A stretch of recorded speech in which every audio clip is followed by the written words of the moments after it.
Hello, Hi, thank everyone. you. Hello. Hello.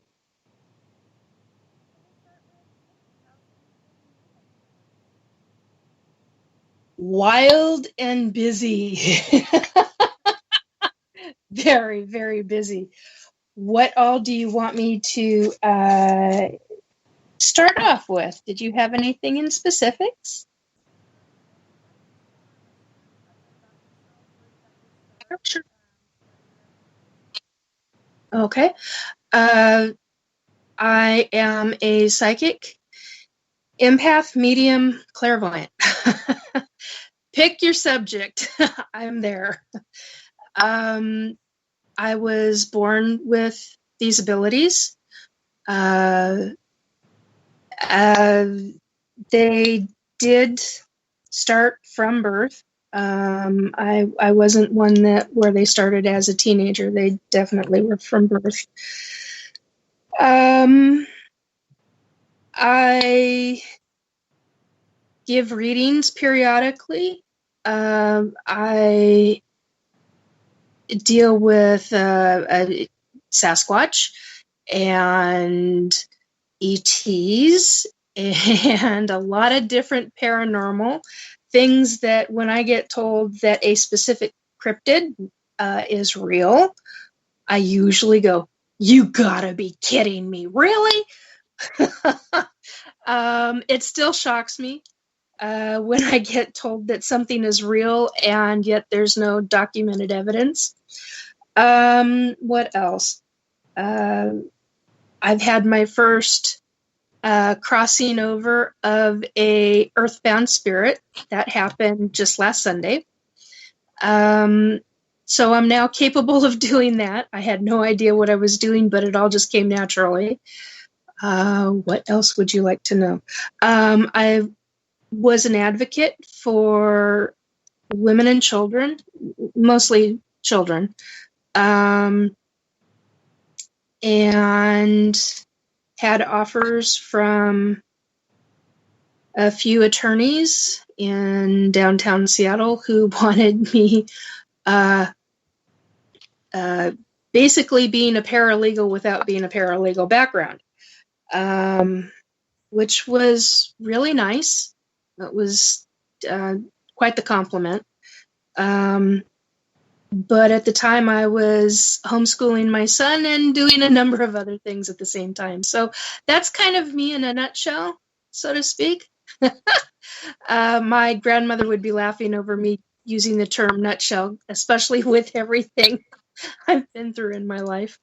What else? I'm trying to think of. I've done a plethora of things in my lifetime, and I'm interested in everything under the sun.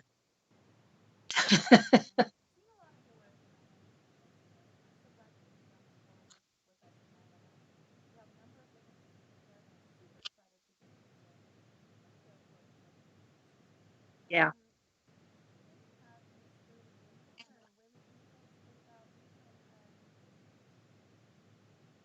Oh my, I've been in Alabama all my life. I guess the Bigfoot thing was from childhood. Watching, of course, the $6 million man and excuse me, and so on and so forth. But as I got older in life, I started seeing these podcasts on YouTube and people talking about the Bigfoot, saying they're real. Having these encounters, and lo and behold, I started seeing names, and they were from Alabama. And my part of neck of the woods, northwest Alabama, is what you call me. I'm sort of in between Tupelo. Well, I am in between Tupelo, Mississippi, and Birmingham, Alabama, on I-22. So, it was amazing to me. Gosh, these guys were just, a couple of hours away from me.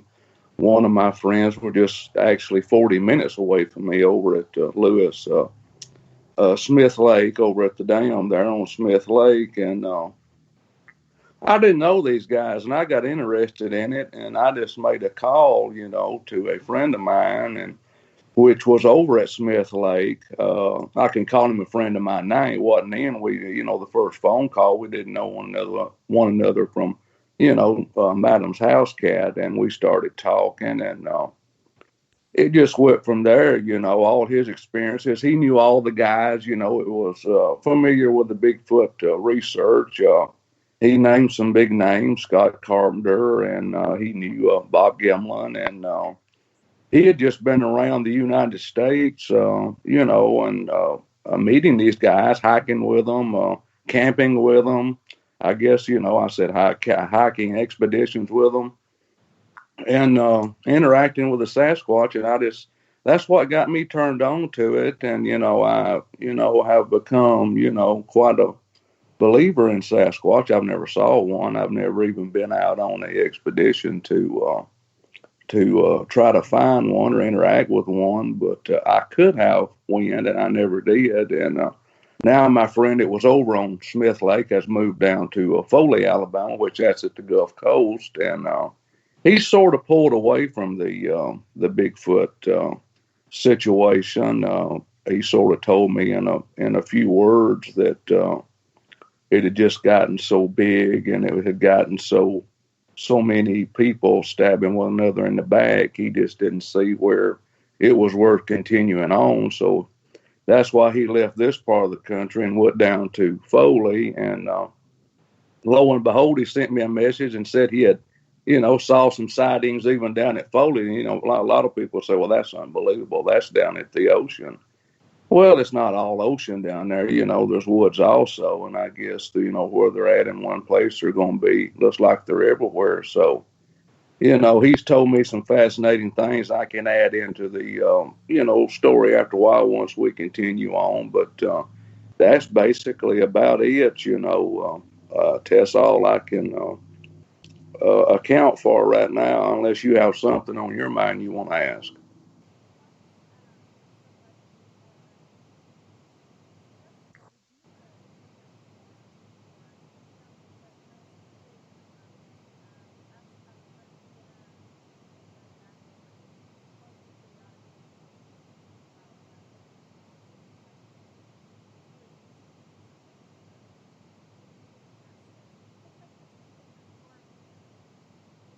Oh no, don't. That's great. Yeah, I mean, the more people that's involved, the better off you are. Seems like a lot of people are wanting to pull away from it. Like I said,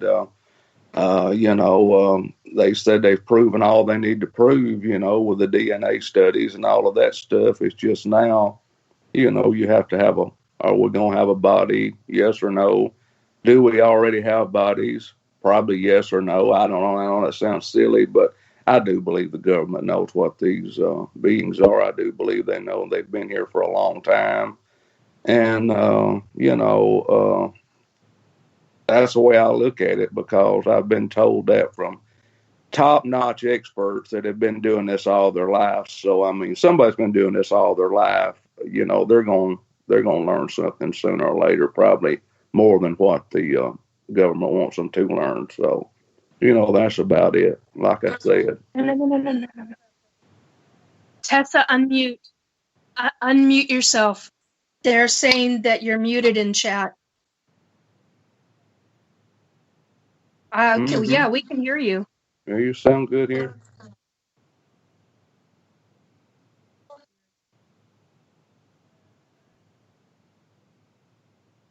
Okay, so. Okay, there I am. There you go. You sound good here. Yeah, you're sounding good. For some reason, that is so weird. So this whole show, they haven't heard me. My mic was switched over to something else, Sound Mapper, instead of being on my mic, which I don't understand. I didn't do anything to it. Super weird, but we got it fixed now. Quick fix. Can everybody hear me now? You sound good here now, says Mooney. Okay, good.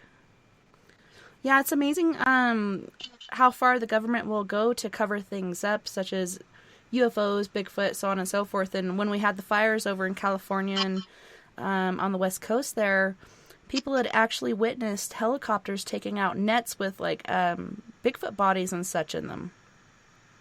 So that was pretty interesting. Right, yeah.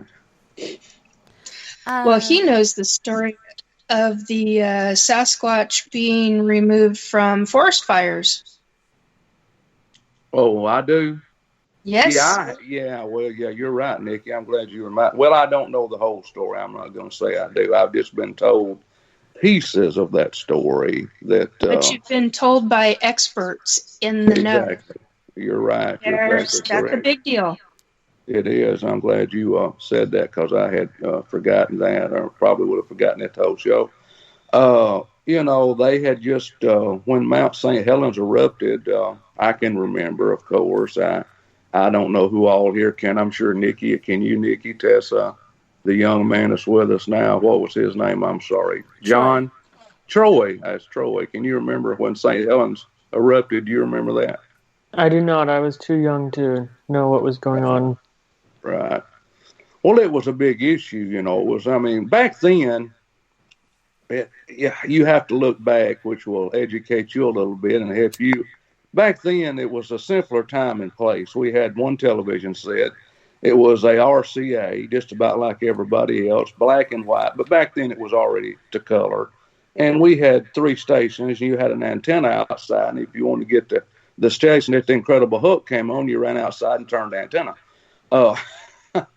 That's the way you got your TV. You had 4 channels. It's not like it is today. But, Mount St. Helens erupted, and it was all over the news. And I was just told, that there was the Army came in, of course, and was doing their thing. And, they had some Indian guides that went in there, and the officials went with them.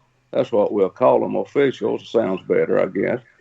And this guide told them to, we're going to go to a certain spot, and after we get to a certain spot, y'all just follow my lead, be quiet, and I'm going to make a certain kind of whatever he done, talk, chatter. I don't think he done any wood knocks. I wasn't told he did. He may have, I don't know, or rock sounds, but he made it with his mouth, a certain kind of chatter. And the next thing you know, the officials are saying, here comes, a Bigfoot. And this guide started talking to him, and they were, talking back and forth to one another.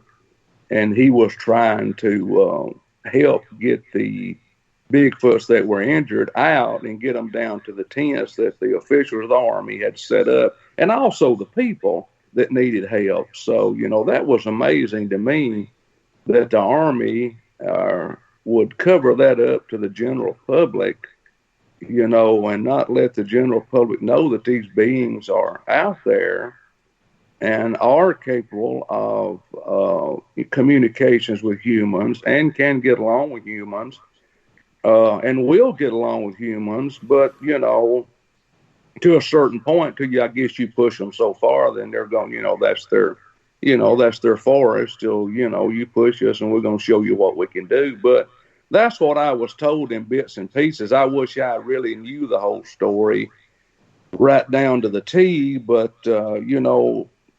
it's pretty amazing, that a being can come out.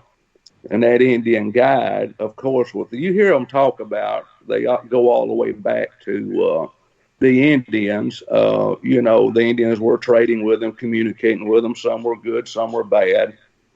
So that tells you the Indians had a lot of interactions with them. And my great-grandmother was a full-blood Cherokee Indian. I never knew her, never met her, just saw a picture of her. She was full-blooded, and it was passed down through the family when we were little kids playing outside. Like I said, back then we didn't have any TV or games to play like you do now and stuff. We played outside, rode our bicycles. Come, about dusky dark, my grandma's coming back to the old screen door that had the latch on it and walked right out into the well where you drew the water. I've done it a million times, telling us, all right, you kids get in the house, these boogers will get you. Come on, youngins.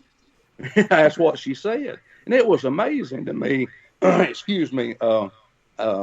Now I realize what she was saying, that had been passed down to her, that these beings, obviously somebody in our family or somewhere knew somebody, or even them, that had probably interacted with these people and saw them. And probably the way it sounded, it scared them because she called them boogers. And she said that she meant it. She, get in the house. She would laugh a little bit, but she said it every time right before dark. Y'all kids get in the house, latch the door. If you don't, those boogers will get you. And, now I realize what she was saying. They call them boogers now down here in Alabama, or swamp apes in Florida. I forget what they call them in Louisiana. What do they call them in Louisiana? Nikki, you probably know. What are they? Gugaway? Is that what it is? I believe so. I don't honestly remember it this second. I don't either. Everybody has a different name for them. And all across the globe, they're called something different. When you were talking about how the Native American gentleman was talking to the Sasquatch, how were they talking to him? What I was told, what I can read between the lines, like I said, they were talking in some kind of a tongue or language that the guys in the Army didn't know what was going on. They had no idea what he was saying, what he was doing, if he was calling up a spirit or whatever. He just told them to stop right here and let me go a little further up, and I'm going to do my thing. And if you do what I tell you to, they'll come and they will help us. And they did, but it was some kind of, I wasn't told samurai chatter. I hear a lot of these guys say it's like a samurai chatter. I was just told he spoke in some kind of tongue, and the next thing they knew, here comes about an 8-foot guy out of the rubbish of Mount St. Helens, I guess you would call it, or the woods or forest, whatever you want to call it. Destruction, and he's trying his best to help get his people out, and also the human beings also that were affected by that devastating volcano eruption. So that's all I know as far as that goes, but I'm going to try my best to get back in touch with my friend. Well, I can get back in touch with him at Foley and try to ask him some more stuff without putting him on the right on the spot. And seems like to me he wants to try to take this information and pass it on because he's gotten tired of, what's going on. If somebody wants to take it and move on, he's gotten older, and I'm not getting any younger myself. So, it has to be passed on to these younger people to where they can stay on top of this and be able to, get the truth out to the people and let them know what's going on. That's basically the bottom line. And then we have Mr. Troy Bacon, and I didn't want to leave you out of the intros. Can you tell us a bit about your history and how you got into Bigfoot? Yeah, I can talk a bit about my Bigfoot and alien stories. Some of them intersect, some of them are just Bigfoot or alien or whatever. So I think I've been a alien contactee since childhood. I don't recall memories of Sasquatch close encounters before 2018, as far as I'm aware.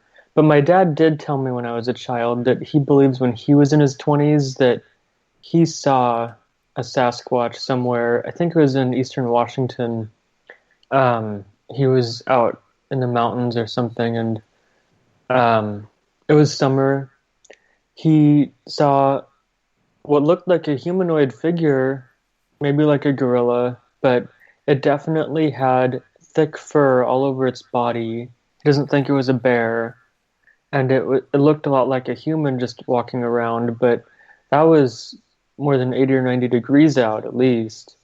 Really hot summer, so no sane human would be walking around in the woods in eastern Washington in a monkey suit at that time. Other than that, I don't think he's had any encounters, but I think my first real, it was auditory at first, but my first real encounter was at Mount Adams. Nikki heard about this, but she wasn't there. but I was with the UFOI team at the time. About 6 of us were there on a skywatch right by Talklock Lake, northwest of Mount Adams, and we didn't end up getting any footage of strange things in the sky as far as I'm aware, but what did happen is we were there for a couple of hours, and almost the whole time we were in a clearing by the lake, a day use area, and I was furthest to the left in a camping chair, and I think I was the first one to hear these, but I started hearing stick break and tree knock noises, as if someone was taking a rock, a sizable rock, and banging it against a tree here and there, and also breaking branches, not just twigs, but sizable branches. And this was, I would say, certainly less than 100 feet, maybe within 50 feet of where I was. It was nothing, as far as knew though, there was nothing but thick woods, trees just coated with lichen, thick lichen, and it was wild wilderness in that area. As far as we understood, there were no campsites. There weren't supposed to be people out there at that time of night. And whatever this was, it wasn't coming at us or moving away from us. It was something that had the capability of making these noises for quite a while. But it seemed to be watching us, observing us, and making noises to make sure we knew it was there, possibly. So that was my first encounter, but then there have been a few other times since then. That was in 2018, my first encounter. I've even heard a Sasquatch sneeze, which I can talk about. Just a few weeks ago, I saw my first eye shine from Sasquatch at night. I can talk about that too. Then some of my alien experiences somewhat intersect with my Sasquatch encounters too, at Talklock Lake in 2018, August of 2018. And that's a whole trip and a half story by itself, and then things that happened after that too. So I don't want to go into all that in my introduction, but that's been my main introduction to Sasquatch, starting in 2018 and later. However, from my alien experiences, I didn't really think a lot about aliens most of my childhood. I've heard about them, and I heard the ideas, and of course saw them in cartoons and TV shows and movies, but I didn't have the education or the real awareness to say for sure if they were real or not. However, when I was a child, I used to live on a dead-end street in Seattle, and so there wasn't a lot of traffic.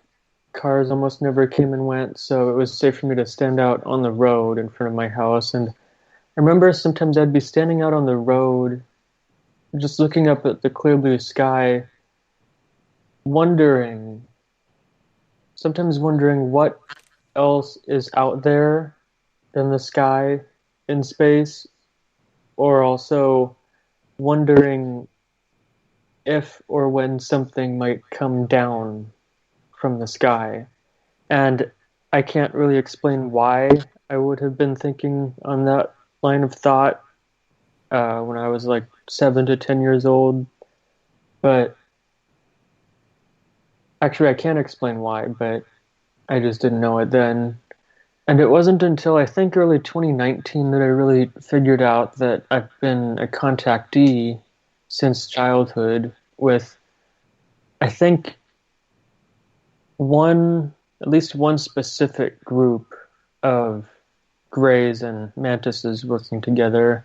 And I believe they're also working with other beings too, other races, for some of the projects they're working on in our evolving times right now.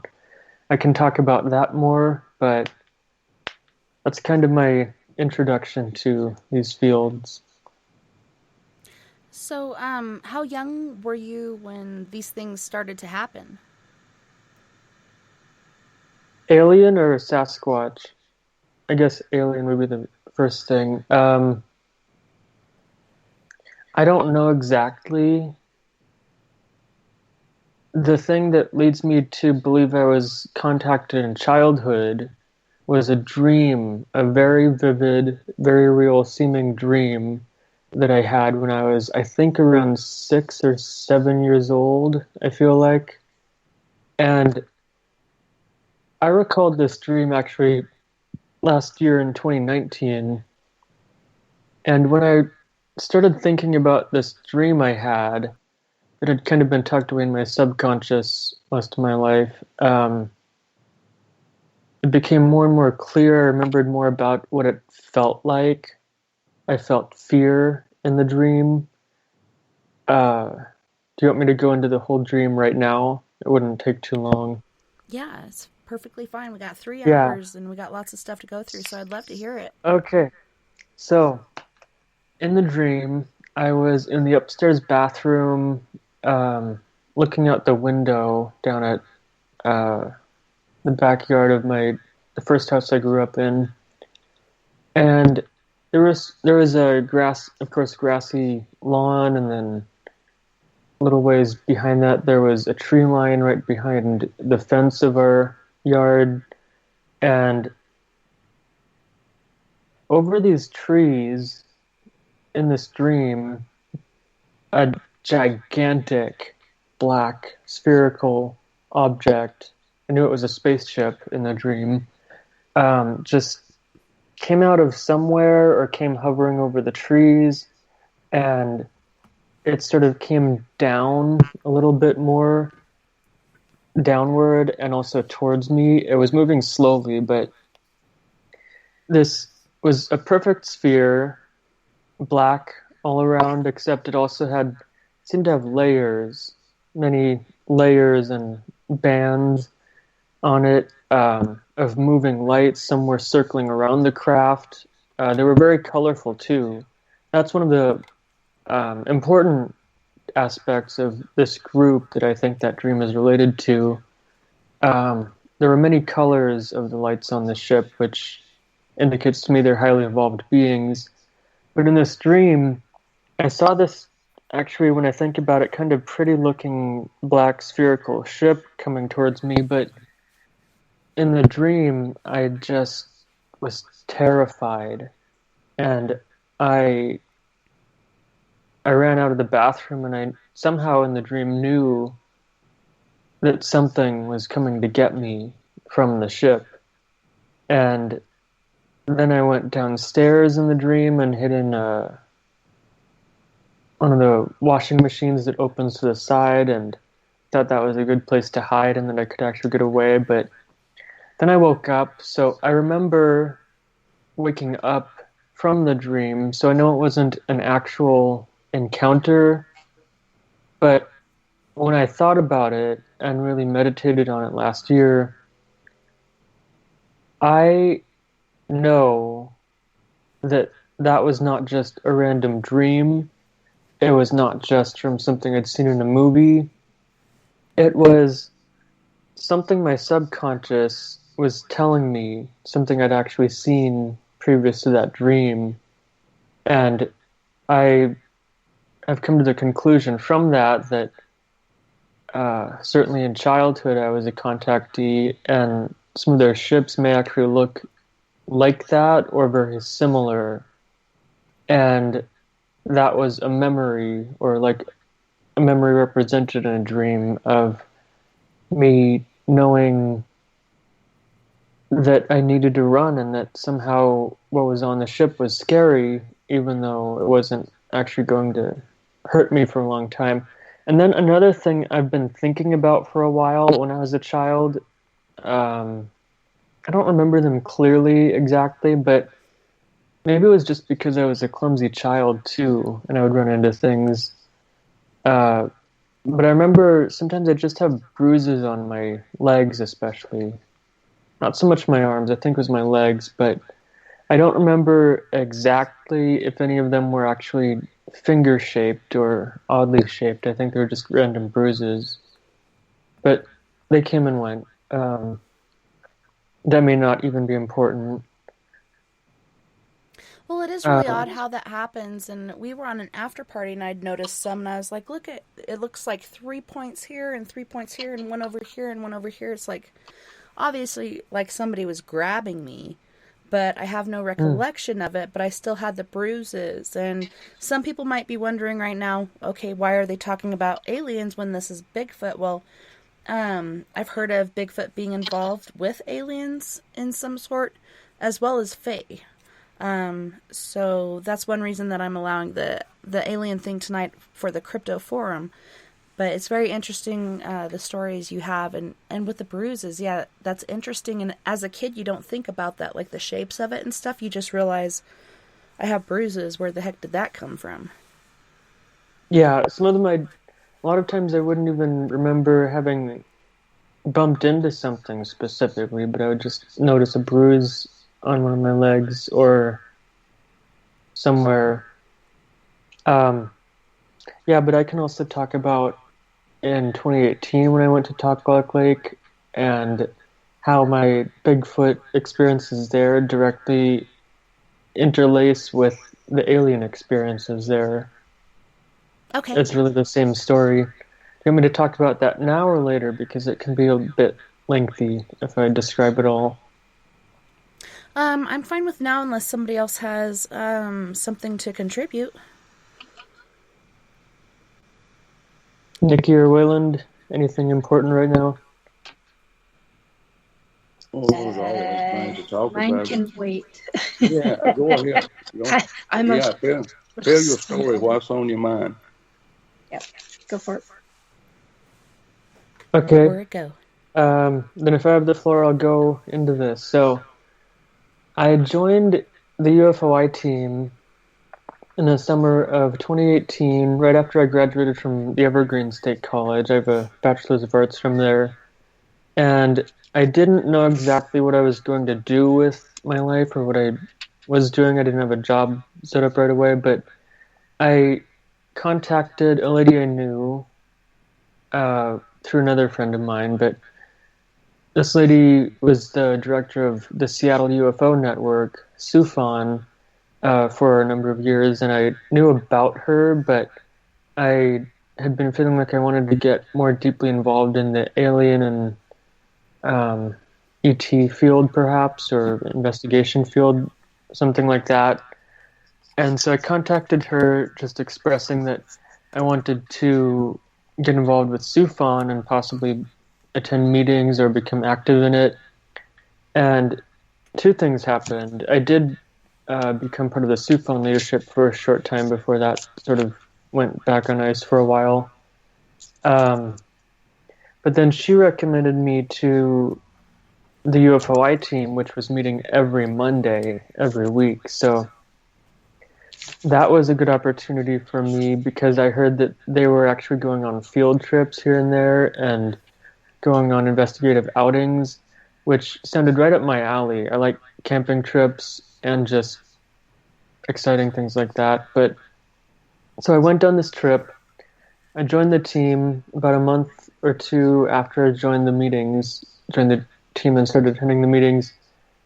I went to Mount Adams with a lot of the group. Not everyone went, but there were over half a dozen of us at first, then a few peeled off. I guess the important part that really gets right into this is we went to ESETI for one night. That stands for Enlightened Contact with Extraterrestrial Intelligence. It's a ranch, ESETI Ranch in Trout Lake, Washington. They have seminars and events there every year and throughout the summer usually, and they do sky watches.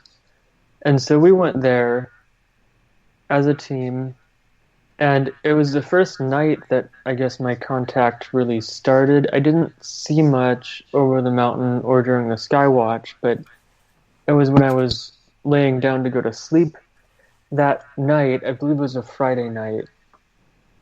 It was Thursday. I think it was Friday, though. It doesn't matter the day of the week, but I laid down to go to sleep in my tent, and there were two things I saw in my mind, sort of one after the other. And I have a sketch of these. I've shown them to some people, but they were very specific images. One was of an upside-down black triangle, which I didn't really know what that meant, but it was just a very clear image of something black and triangular in my mind. And then the other was, now that I think about it, is either 18 or 19 little circles within a hexagram, or hexagon. I think it was part of their technology, maybe, that I just picked up on. Perhaps a lot of the group's technology I'm involved with is hexagonal and uses six-sided shapes and triangles. And so that's how that started. I don't remember exactly what happened that night, except now I think I do because I've recalled them through something like hypnosis and on my own. Like a self-hypnosis? Well, originally I started doing hypnosis a couple of times, guided hypnosis, with Mary Kennedy of the UFOI team. She learned from Dolores Cannon. She learned the quantum healing hypnosis technique, and she's a licensed hypnotherapist, so I started with her. And then after I started to get back into recalling some of what happened, then it was like once you go into hypnosis and recall something like this, you have the choice whether to leave the door to your memories open or close them at will. I chose to leave them open, and some things just came back to me naturally. Some things I had to meditate on and think about more, but yeah, I was able to do some self-hypnosis after that. Actually, before that was a couple of self-hypnosis things too, about specific things that I recalled from the ship and off-planet. But we started at ECETI. We were there for one night, then the next day we went to a campground next to Tucklock Lake. And it was really at Tucklock Lake that all of this strange, life-changing stuff happened. There, I described the stick break and tree knock noises as we were doing the first sky watch one night. But then it was that night that about the six of us who were there went back up to our campsite, started the campfire. We were talking for a bit. Actually, Michael W. Hall and a couple others didn't go to the campfire. They just decided to go to another tent. This one guy on the team, he brings lots of gadgets, lots of large battery cells, and fancy pop-up tents, and even a camping toilet and stuff. So Michael chose to camp with them. Anyway, they were there at his campsite, and about six of us were at the campfire. Slowly, 2 or 3 people would peel off here or there, and then there was 3 of us left for... It was at least a good hour or two. We stayed there still, talking about all kinds of things in life and what we've done. And then, so this was shortly after a full moon, just a few days after a full moon, and the moon was fairly bright, there was little to no clouds in the sky, so it was illuminating the forest quite well. And I could see beams of bright moonlight coming through the trees and tree branches, and you could see these lines of moonlight on the forest floor. There were three of us, one on my left, one on my right. We were talking in front of a campfire, and I just happened to look up, and the lady on my left happened to look up at just the right moment for us to see a bit of motion in the woods. Something had moved between two trees, something very tall and fast and silent. And it had, I mostly saw the shadow. I kind of got a glimpse of the silhouette too, but it was the lady on my left who really saw the silhouette too. And she was a Sasquatch contactee for years before then. Is that Samara Terpering? Yes, that is correct. I don't know if she wants me talking about her explicitly or specifically, but she saw that with me, and that was the first time I've seen one of them visually, but that we estimated it was in one little area, and that area was another campsite adjacent to ours, and nobody was staying there that night. No humans, no anything. It was clear that night. But then the next day, a family happened to move in. A family with a tall camping trailer. We estimate we didn't go over there because we didn't want to disturb them or get them involved, but just from looking at it from our campsite, we estimated the RV camp trailer thing was about 10 feet tall, probably. And just estimating from around where we think the tall thing was, we think this being must have been around 8 to 9 feet tall. Just from what we could see and estimate visually.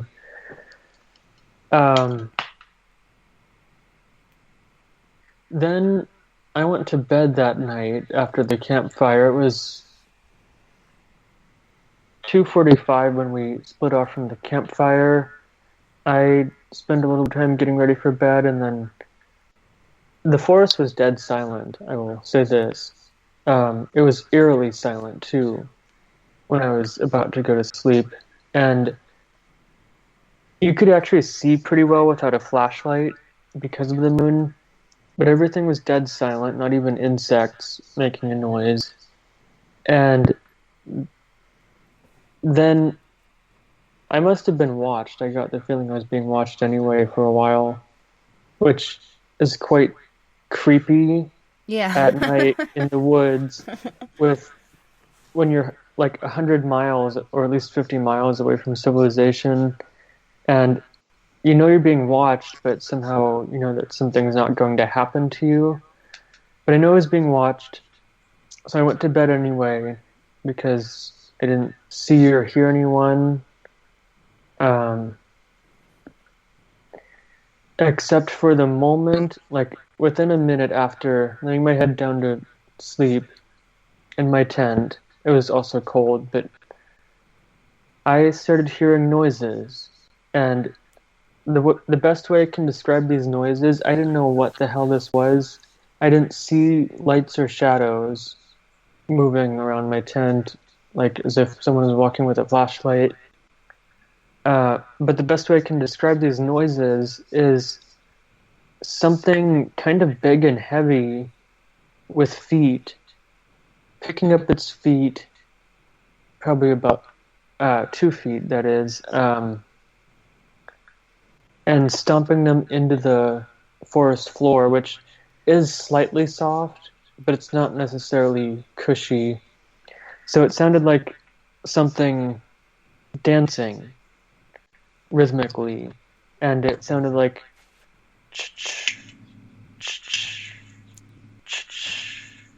that sort of sound. It went on for quite a while, over 15 minutes. I was listening to this with my eyes open, just staying still.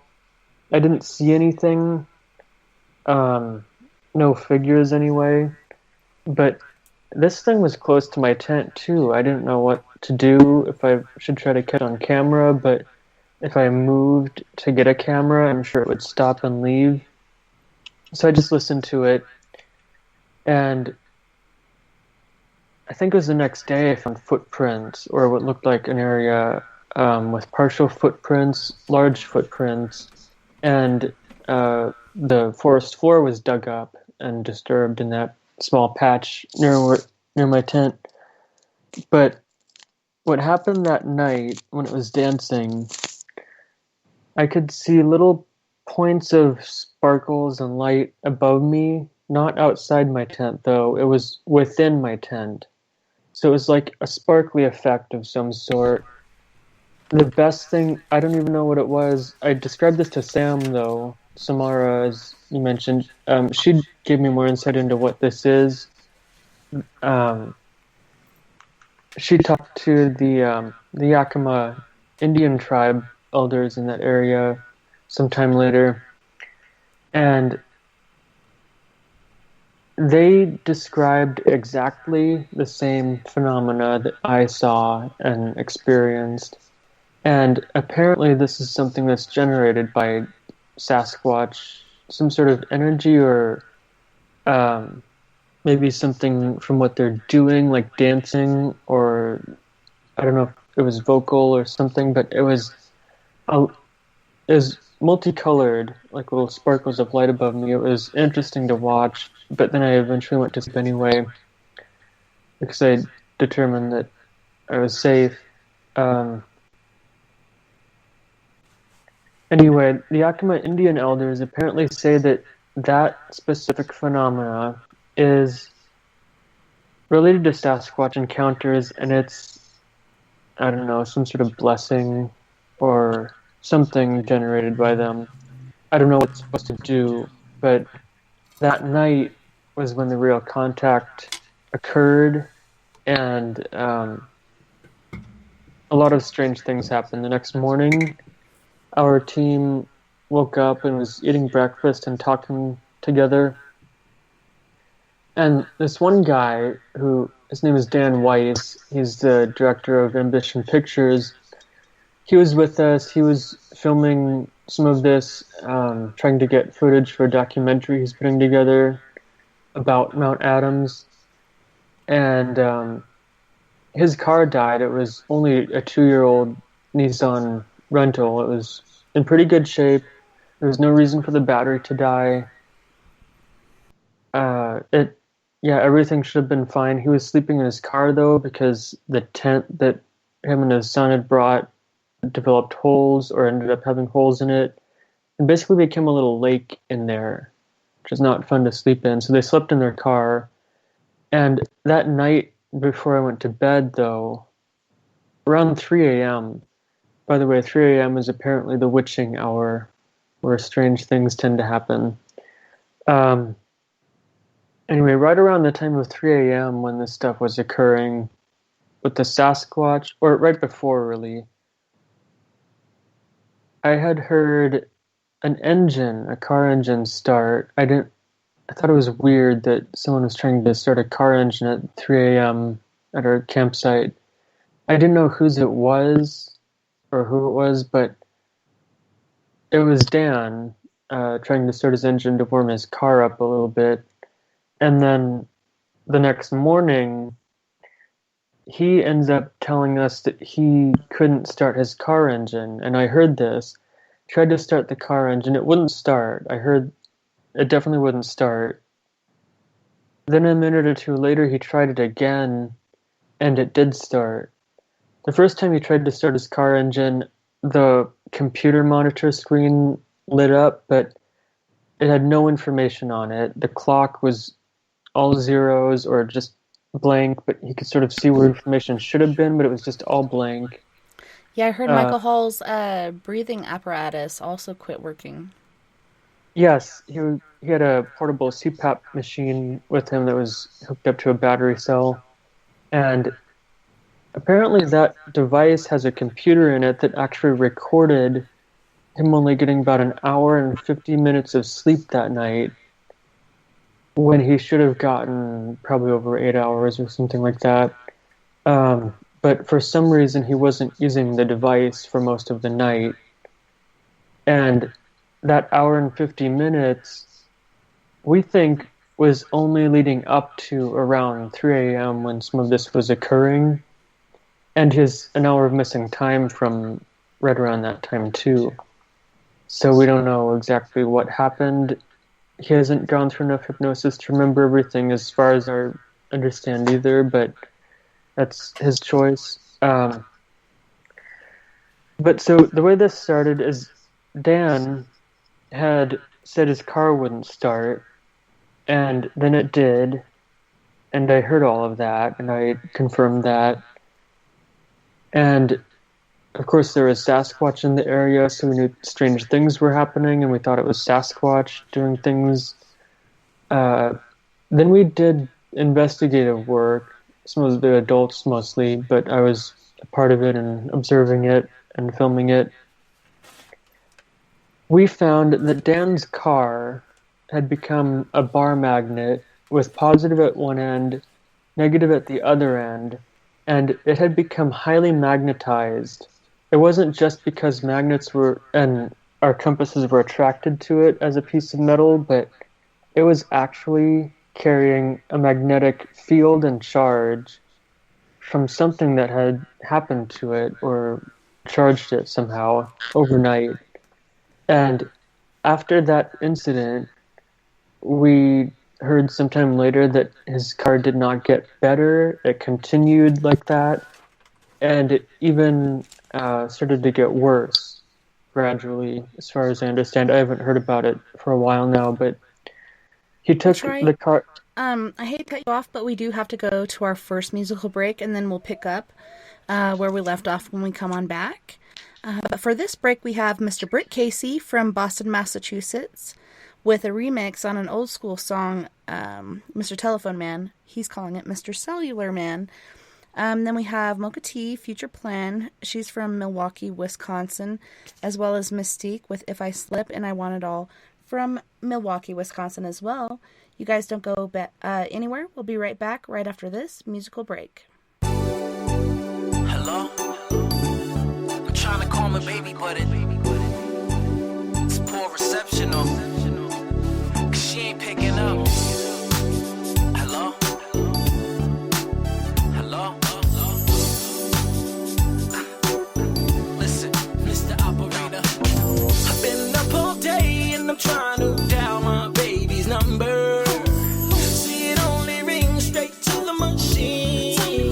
617. Now I know something must be wrong with this cell phone. Cause my baby knows she wouldn't hang up on me. So tell me what's going on. Now see, most of the time phone only ring twice. How you doing, boo? Cool, how's your date? Nice. Now she ain't picking up, plus a text her. Put the ticket plane, she's the one to get next to. It's not just the way it's all day with affection. I'm hoping this detection is poor reception. Straight to the machine, mean it's like clicking my call, get connected quick. I'm saying, hey, Mr. Cellular Phone Man, I see there's something wrong with my line. I try to dial my baby's number, but get click every time. Mr. Cellular Phone Man, I see there's something wrong with my line. I try to dial my baby's number, but get click every time. Why she ain't picking up, yo? I see the phone rings quite a few times before any answer. And I know she's home, well at least till 3. And I know she's home. Now I don't mean to be any bother operator, but could you just check and connect this call for me? Cause I know she's on. Now see, the first time I call, I'm like, maybe she working. And the second time I call, I'm like, little bit hurting. But the third time I call, I'm like, going berserk. And now half a day gone, can't get her on the horn. Usually in the morning, maybe it's something wrong. I mean, she wouldn't take this long to call back. See, we tight like that, she's supposed to be mine. So could you please try it one more time? Hey, Mr. Cellular Phone Man, I see there's something wrong with my line. I try to dial my baby's number, but get click every time. Mr. Cellular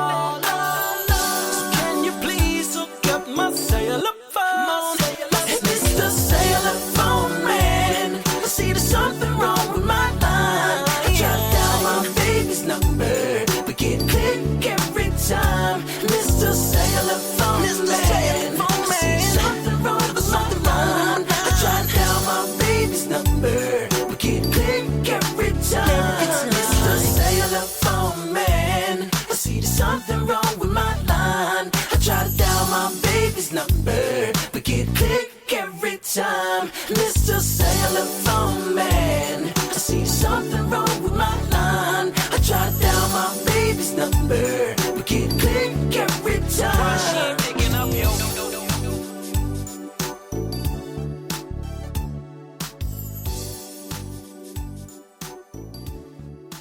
Why she ain't picking up, yo?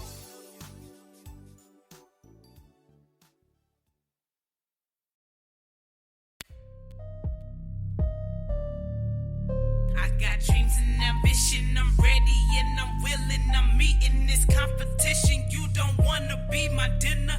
The whole shift changed when the music bang. Love the look on their face.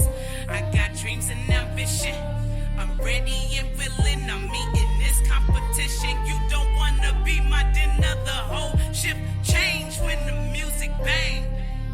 I just love to see the look on their face, and if I slip, I'ma bounce right back, cause I was born for this. I got dreams and ambition, man. If I slip, I'ma bounce right back, cause I was born for this. I'm ready and willing, even if I slip, I'ma bounce right back, cause I was born for this. I'm meeting this competition. If I slip, I'ma bounce right back, cause I was born for this. You don't wanna be my dinner. I'm about to do this to death, cause I know they watching. Don't understand the talking, tell that dog to quit barking. I'm an entrepreneur, so correct when you talking. Bet I get it back and take a loss to be a boss. Coming fast and I'm switching lanes with it, crisscross. Never messing with you, rapping ratchets, what you really thought. And my jab steady dreaming, chasing missions for the fam. Understand I'm flowing lands from the Milwaukee brand. Thought you knew you can't wear my shoes, not do what I do. It's a mob, I don't pick to choose, just stick it to the rules. Keep my beast above and beneath. They know I'm beauty. What you need, I got what you need when it come to it. Who been grinding all winter so the summer extra lit?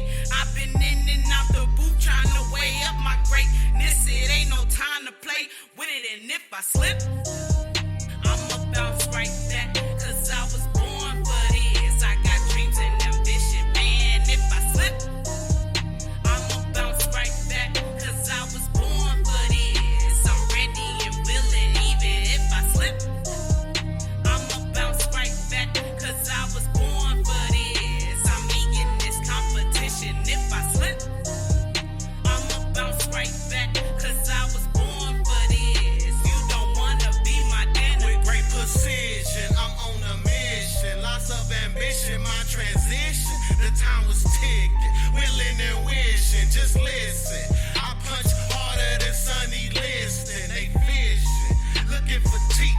It look like Lipton. They tripping. I am the king, whose competition? Collisions. Conclusion is I'm in a position, lifted, transcending beyond their comprehension. Time to hang it up, swaggerific, the lynchman. You know how this goes. Just follow the street codes. We make it look easy, like we putting in cheat codes. Beauty and the beast is in beast mode. Haters on the sidelines, I tell them to keep score. I go crazy on the beat, tell Spaz to keep it low. You know Mystique, close with a toaster. You won't toast? And if I slip, I'ma bounce right back, cause I was born for this. I got dreams and ambition, man. If I slip, I'ma bounce right back, cause I was born for this. I'm ready and willing, even if I slip, I'ma bounce right back, cause I was born for this. I'm meeting this competition. If I slip, I'ma bounce right back, cause I was born for this. You don't wanna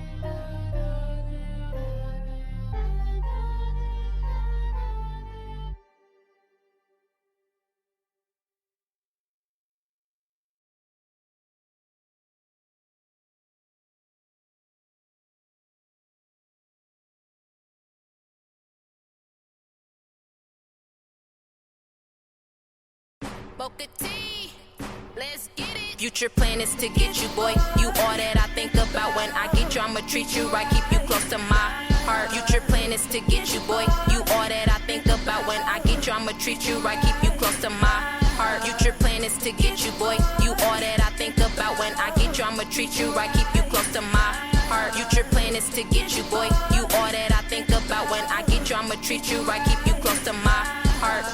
How could you love a man who never been loved? How could you show him something he so used to lust? I know I'm young, but I know I can be the one. If he open up his eyes and know I'm the one he can trust. Support and good loving is all a nigga need. All that bullshit niggas give you is a test to see if you'll leave. And if you leave, you are not a strong queen. Cause a queen will stay still, pray and be there for her king. Future plan is to get you, boy. You all that I think about when I get you. I'ma treat you right, keep you close to my heart. Future plan is to get you, boy. You all that I think about when I get you. I'ma treat you right, keep you close to my heart. Future plan is to get you, boy. You all that I think about when I get you. I'ma treat you right, keep you close to my heart. Future plan is to get you, boy. You all that I think about when I get you. I'ma treat you right, keep you close to my heart. I love the way he carry himself, I love his swagger. He had me at happily ever after. No fairy tale, this man I really wanna capture. A peek at you, got my heart beating faster. No road runner, but you got my mind racing. Still can call you up and don't know what to say. My friends might say I'm dumb, my friends might say I'm stupid. Then again, why take advice from single women? Future plan is to get you, boy. You all that I think about when I get you. I'ma treat you right, keep you close to my heart. Future plan is to get you, boy. You all that I think about when I get you. I'ma treat you right, keep you close to my heart. Future plan is to get you, boy. You all that I think about when I get you. I'ma treat you right, keep you close to my heart. Future plan is to get you, boy. You all that I think about when I get you. I'ma treat you right, keep you close to my heart. Let's create a kingdom and have a Prince Wednesday. Build an empire, a dream I desire. Like Candy Crush on the Monday, got butterflies feeling funny. Blunt out the blunt, can't get no higher. Like a fiend who needs sexual healing. Boy, bless me with that business. You're my teacher, you get my undivided attention. Boy, would you come my way and answer a simple question?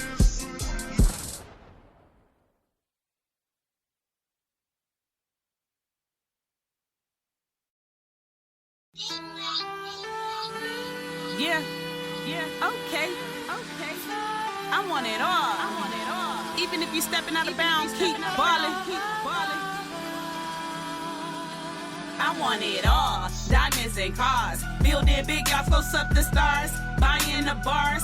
Own it is ours, I want it all. Big or small, no more of a downfall. I want it all. I want it all, I want it all. I could sign your baseball. Money making it rain fall on a big mall. Owning the whole block, driving to the mailbox. Cruising in my yacht, I gotta get up out this box. I want it all. I always knew that I would be rich, don't doubt for a minute. Speaking to existence, hoping and feeling to give away a million. Just be chilling in the tallest building. Say hello to the mission and vision with me. Hello. Watch cost about 150 Rolex diamond luxury city. Next to Movado, motto cocked before the arrival. Lamborghini with bass high, I could hear it all. Sit back, sun roof up, is the stars.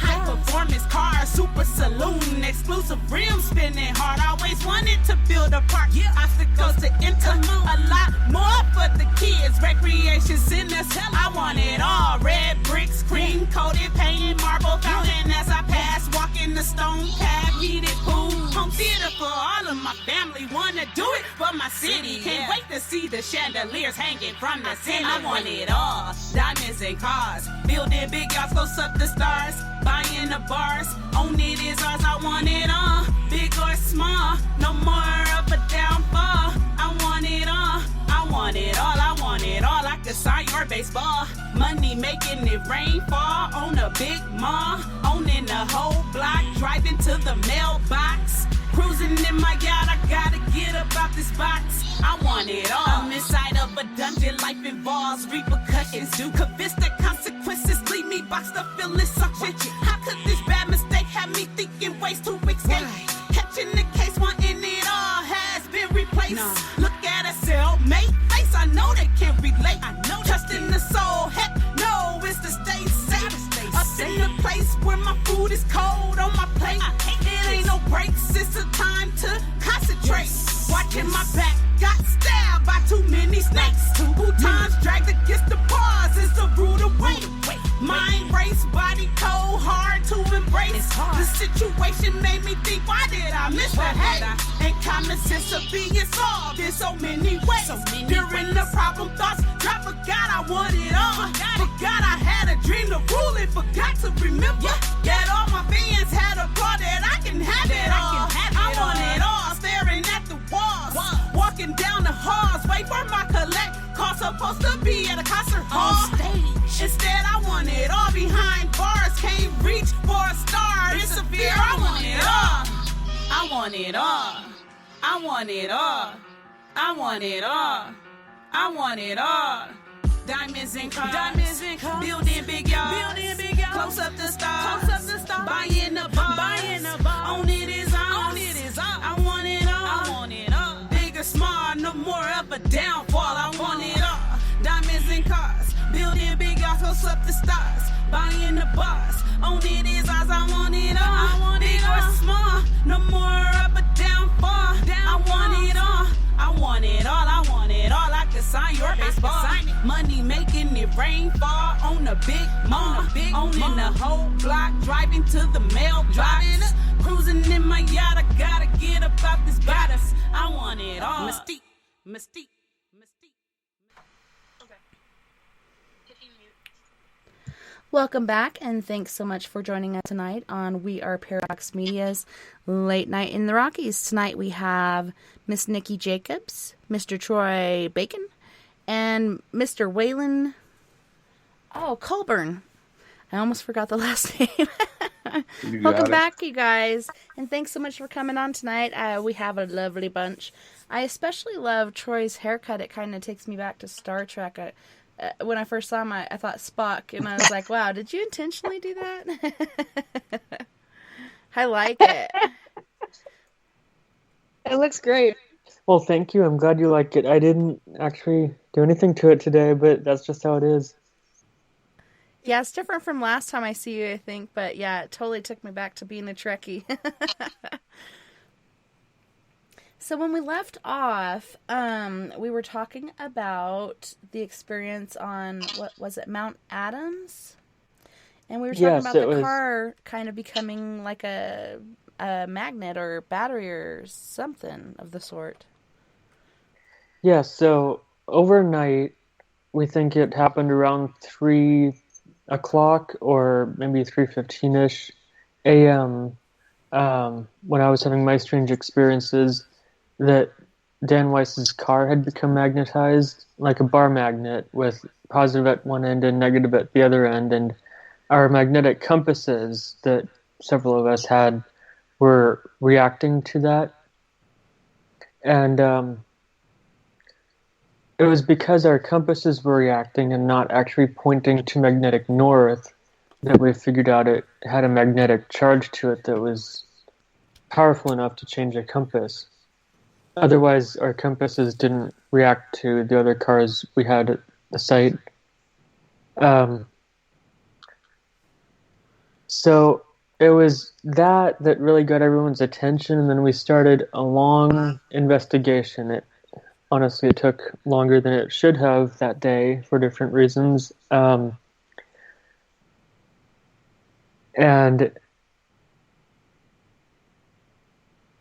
then, because of the investigation, some of us had recalled a little more and stuff that had happened overnight, and we knew Sasquatch was present and watching us, especially at night.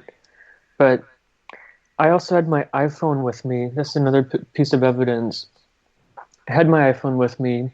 It was over 70% charged still. I turned it off overnight.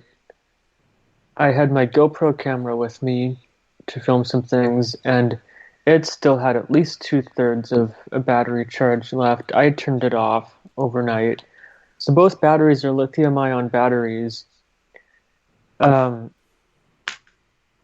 Yet, when I woke up, the GoPro battery had been completely drained of all its power, while my iPhone battery, when I turned it on the next day, was untouched.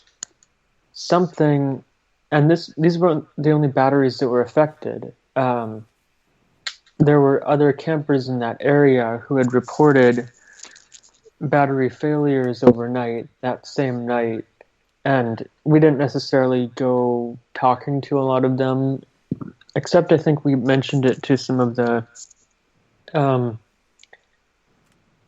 campers, a group of older gentlemen downhill from us that we were doing our filming and investigation, partially because they were asking too, but other campers had experienced battery failures, but also Kevin, another guy who was on the UFOI team at the time with us, or along with us, he, of course, brings all the gadgets, and he set up a game camera next by part of his campsite, and that was supposed to be going all night, but somehow something had got behind the game camera, opened up the protective case, opened up the camera, dislodged the battery, turning off the camera without the camera picking up any hint of movement in front of it. So it was something intelligent, and we think something non-human. We suspect Sasquatch, as far as we can tell. They were leaving us signs, and they were toying with us, mostly in playful, polite ways, or decent ways, not harmful. But also, before this night of strange events started, it was the night before when we had first arrived at Tuckluck Lake that Mary Kennedy, who was with us, her car battery died as well, just for a short time, and then another man on the UFOI team was able to jump it for her, and she was able to make her way home. But she left early, unfortunately, because she thought that her car battery was having trouble and she didn't want to get stuck in the mountains. Yeah. Which I completely understand, but unfortunately she ended up missing all the fun too. What I recall, now it wasn't until some time, a few days after I got home from this Tuckluck Lake experience. I won't go into all the ways I recalled everything, but I feel like I should just lay out what I do recall happening in a linear order, to the best of my memory. What I recall is that night, from my hypnosis memories, that first night, I had, in my first hypnosis, I thought it was just astral, but since I've recalled memories that make or that seem physical, so I think somehow my physical body was moved too, even though I could swear when I woke up the next morning, my physical body was in exactly the same position that it should have been when I went to sleep, that I remember. But anyway, somehow I'd either been floated out or phased out of the tent I was sleeping in. And the way I remember this in hypnosis is not so much through my own eyes, but sort of viewing it from a different location, viewing what was going on with me. And I phased out of my tent. I was, I think, standing or floating next to the tent I was sleeping in, and in front of me, next to my tent, was a big, black-haired Sasquatch. I remember this clearly. It's from my second hypnosis that I actually remembered the vision of him. He's one of the resident guardians of the land. I got the sense that he was a protector, or he or she was a protector, and they wanted to help me while I was having this experience. So after I phased out of my tent, I had this short telepathic exchange with this Sasquatch.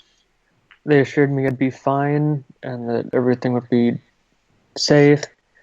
And something I didn't see anything, but just something was calling to me and guiding me to go towards the road. And there was a paved road next to our campsite, so I went toward that. I think I was floating, or I feel like I was floating. I don't recall walking on that or the pokey, uncomfortable forest floor, but I went toward the road. Somehow I was on the road. There was sort of a little clearing. There were a lot of trees around, but there was a small clearing where the road was, and there were campsites, and there was just enough space around the road in this one spot amongst trees for one of the triangular craft, black triangles, to be hovering below treetop level there. And this is the part that Mary Kennedy says is often most difficult to recall from contactees, is the point where, or the transition from the ground into the craft. I don't know how I got there. I don't remember a beam, but one moment I was just on the road, and the next moment I was just in the ship. What I remember is not much, or at least not a lot of things in the ship. It was mostly stark, mostly clean, very, very bright. When I think about it, I get the feeling that it was not only a bright light that didn't have a light source, it was just light emitting from the walls, themselves, like diffused lighting, but very bright. But I feel like it had a very slightly yellow golden tinge to it. And when I went up into that triangle, I recall being greeted by a praying mantis.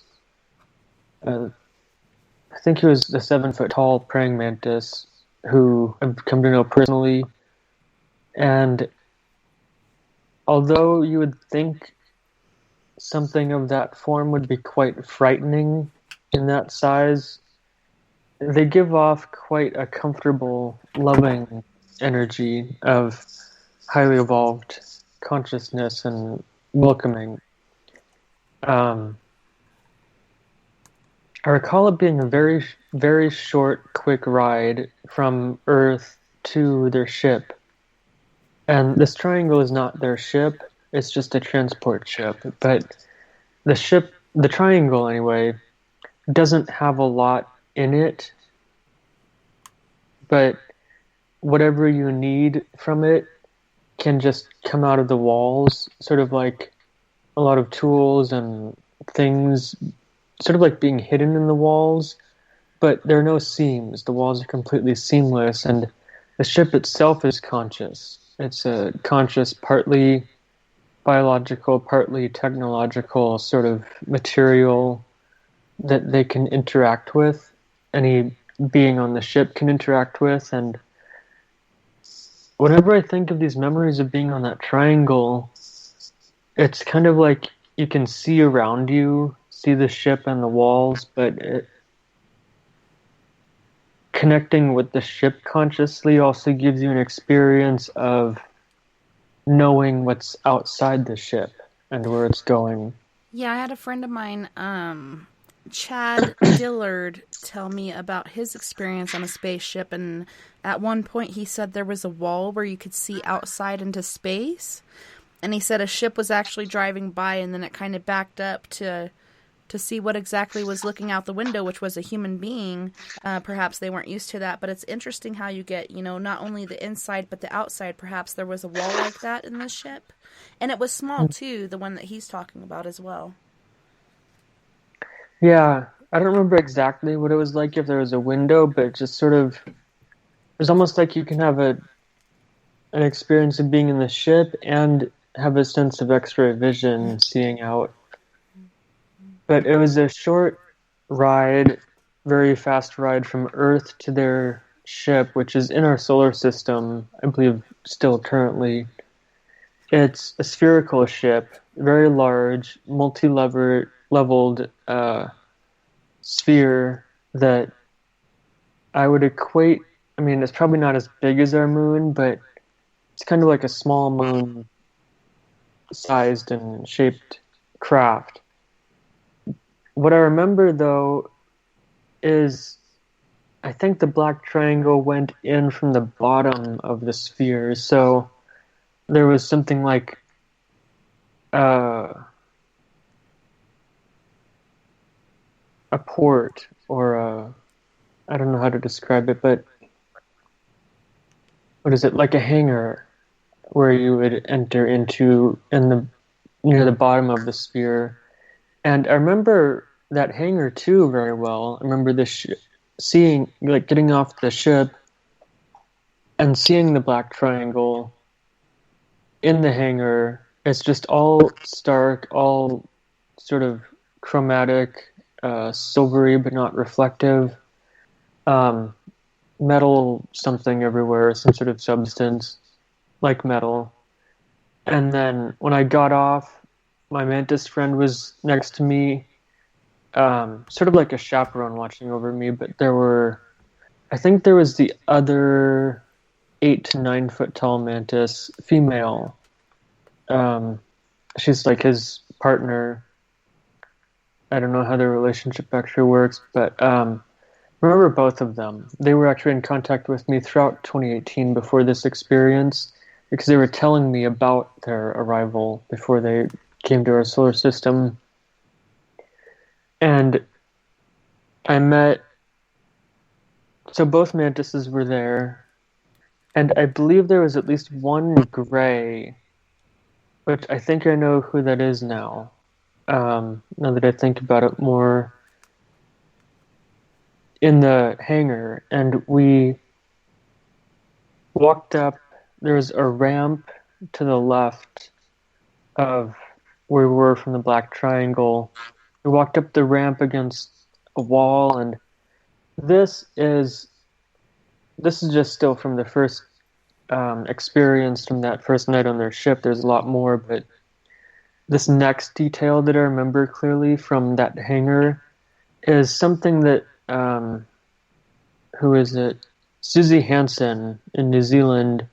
She's a gray contactee, and there are other gray contactees who I think are being contacted by the exact same group, maybe even the same ship, but certainly the same group with the same technology.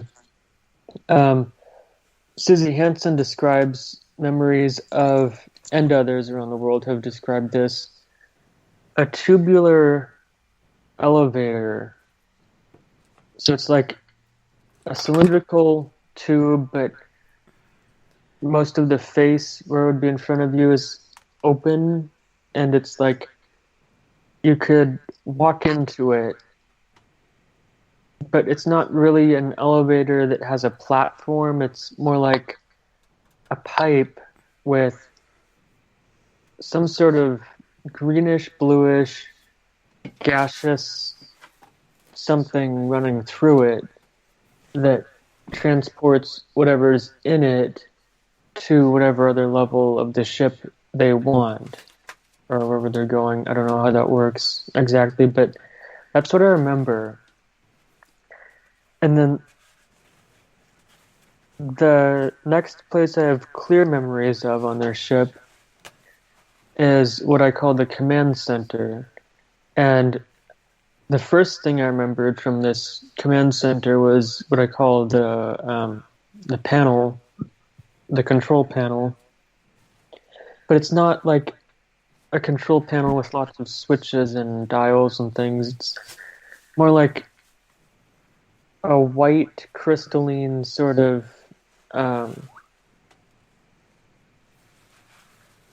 I think it's around 6 to 7 feet tall at its tallest, but I have a sketch of this. It's like mostly rectangular, but it has 7 hexagons on it. So there's 1 central hexagon and 6 around the sides, like a honeycomb. And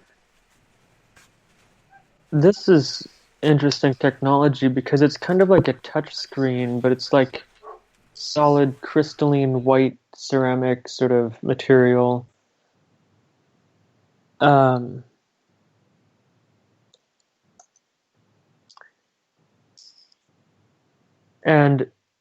these hexagons, I think, relate to their ships, or what I think are actually the black triangles, or not black triangles, white light pyramids that they have around the Earth right now in different locations. And so they can use this panel to talk to the pyramids. And I remember being able to interface with this panel, kind of not just as a touch screen type of deal, but you can actually energetically and consciously interface with it like another piece of living technology. And that was one thing that just sort of came to my mind a few days after I got home from this trip. So then after I remembered that, I sketched it.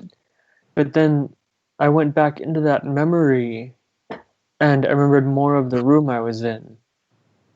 So the floor is kind of like, it's not black, it's more like a navy bluish color that looks kind of like granite, like a granite type substance. I don't know if it's stone or something else, but it's like that all over the floor and part of the walls too. But it's similar in setup to the Death Star in Star Wars. Not that really influenced my memory, but that's what I can describe it as. So it was this big open round room, like the command center in the Death Star, and it had this sunken pit in the middle where there's like a glass railing around the edge of the sunken pit so people don't just fall in, kind of like humans would design that. But then in the pit, it's not very deep, but there's a number of monitors, or what look like computer monitors. I didn't ever touch those or have anything to do with them as far as I recall, but they had small chairs in there, which I think were for the greys and small beings.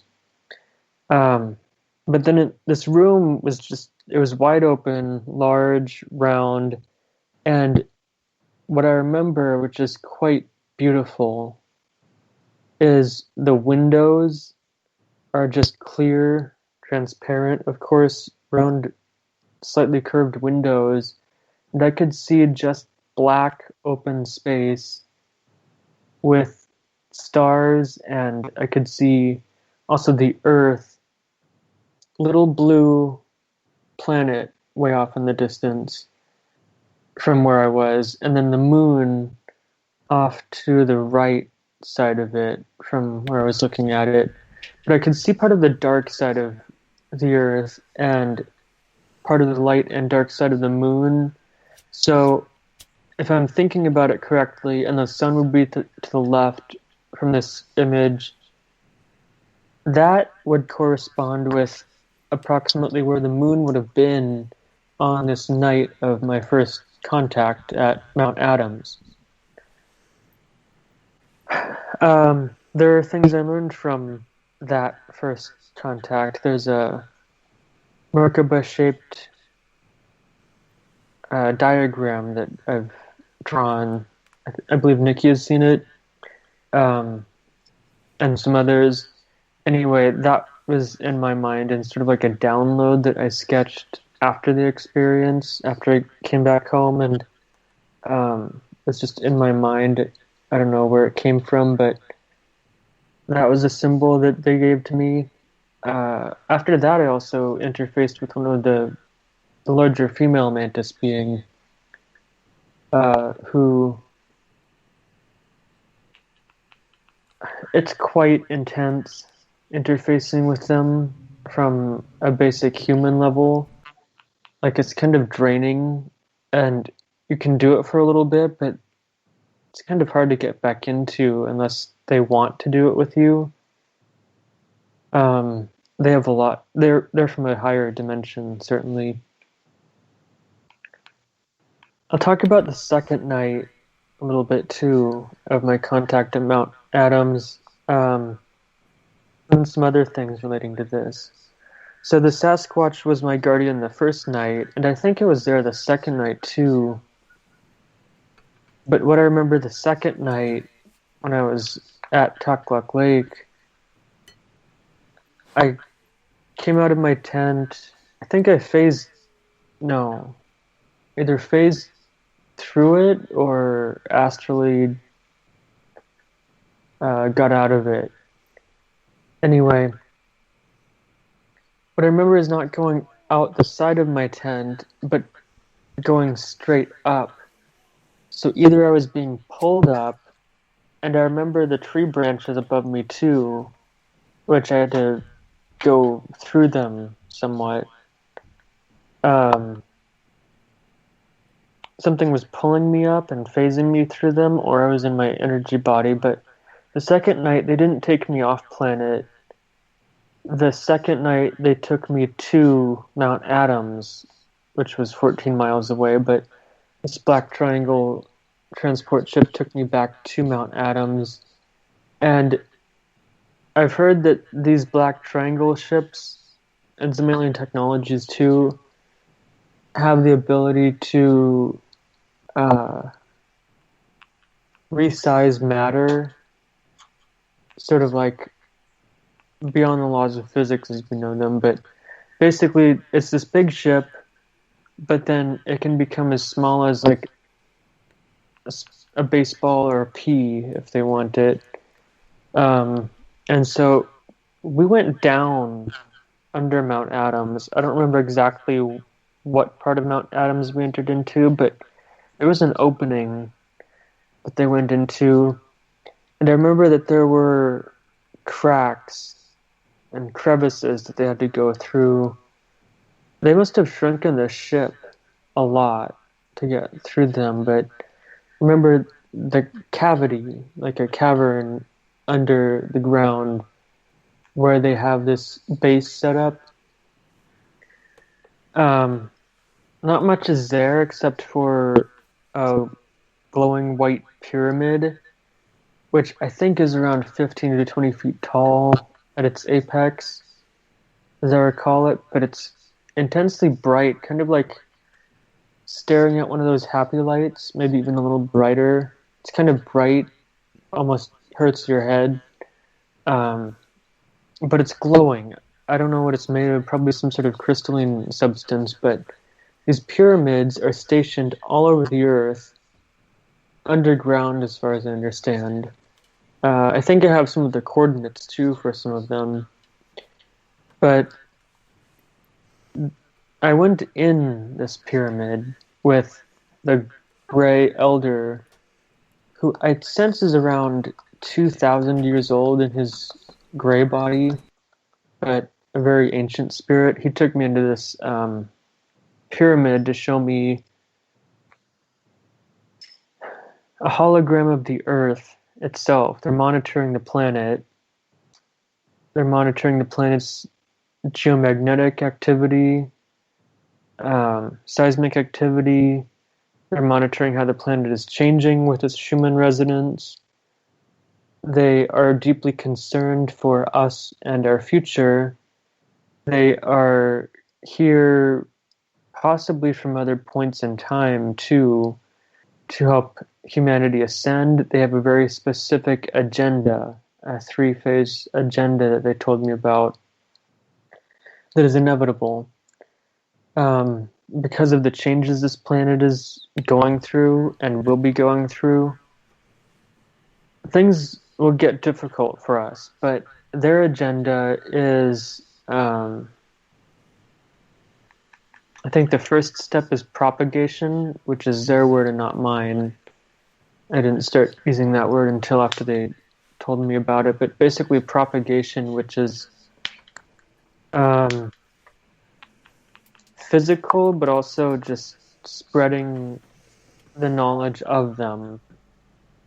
And they have been and will continue to be increasing contact with humans. The frequency of contact, That's been going on recently with, I think, myself and others that I have talked to. I actually saw an orange flash in the sky about a week or two ago. It was cloudy. It was not lightning. It was them, and then some white flashes in the sky after that had no thunder. That is not something that I'm familiar with over Seattle. So after propagation, the next phase of their plan is contact, which is, or actually, I guess their closest word that we would understand is disclosure, which is not government disclosure. It is, I feel like I should also let Wayland talk a bit too, and Nikki soon. I can wrap this up, but their plan is disclosure. They don't care about our governments. They don't care about what our media says is real to us or not real. What they want for disclosure is personal disclosure on a conscious level, and that will be happening with their increased contact, because it will be inevitable for people to start believing in them 100% as something that's real.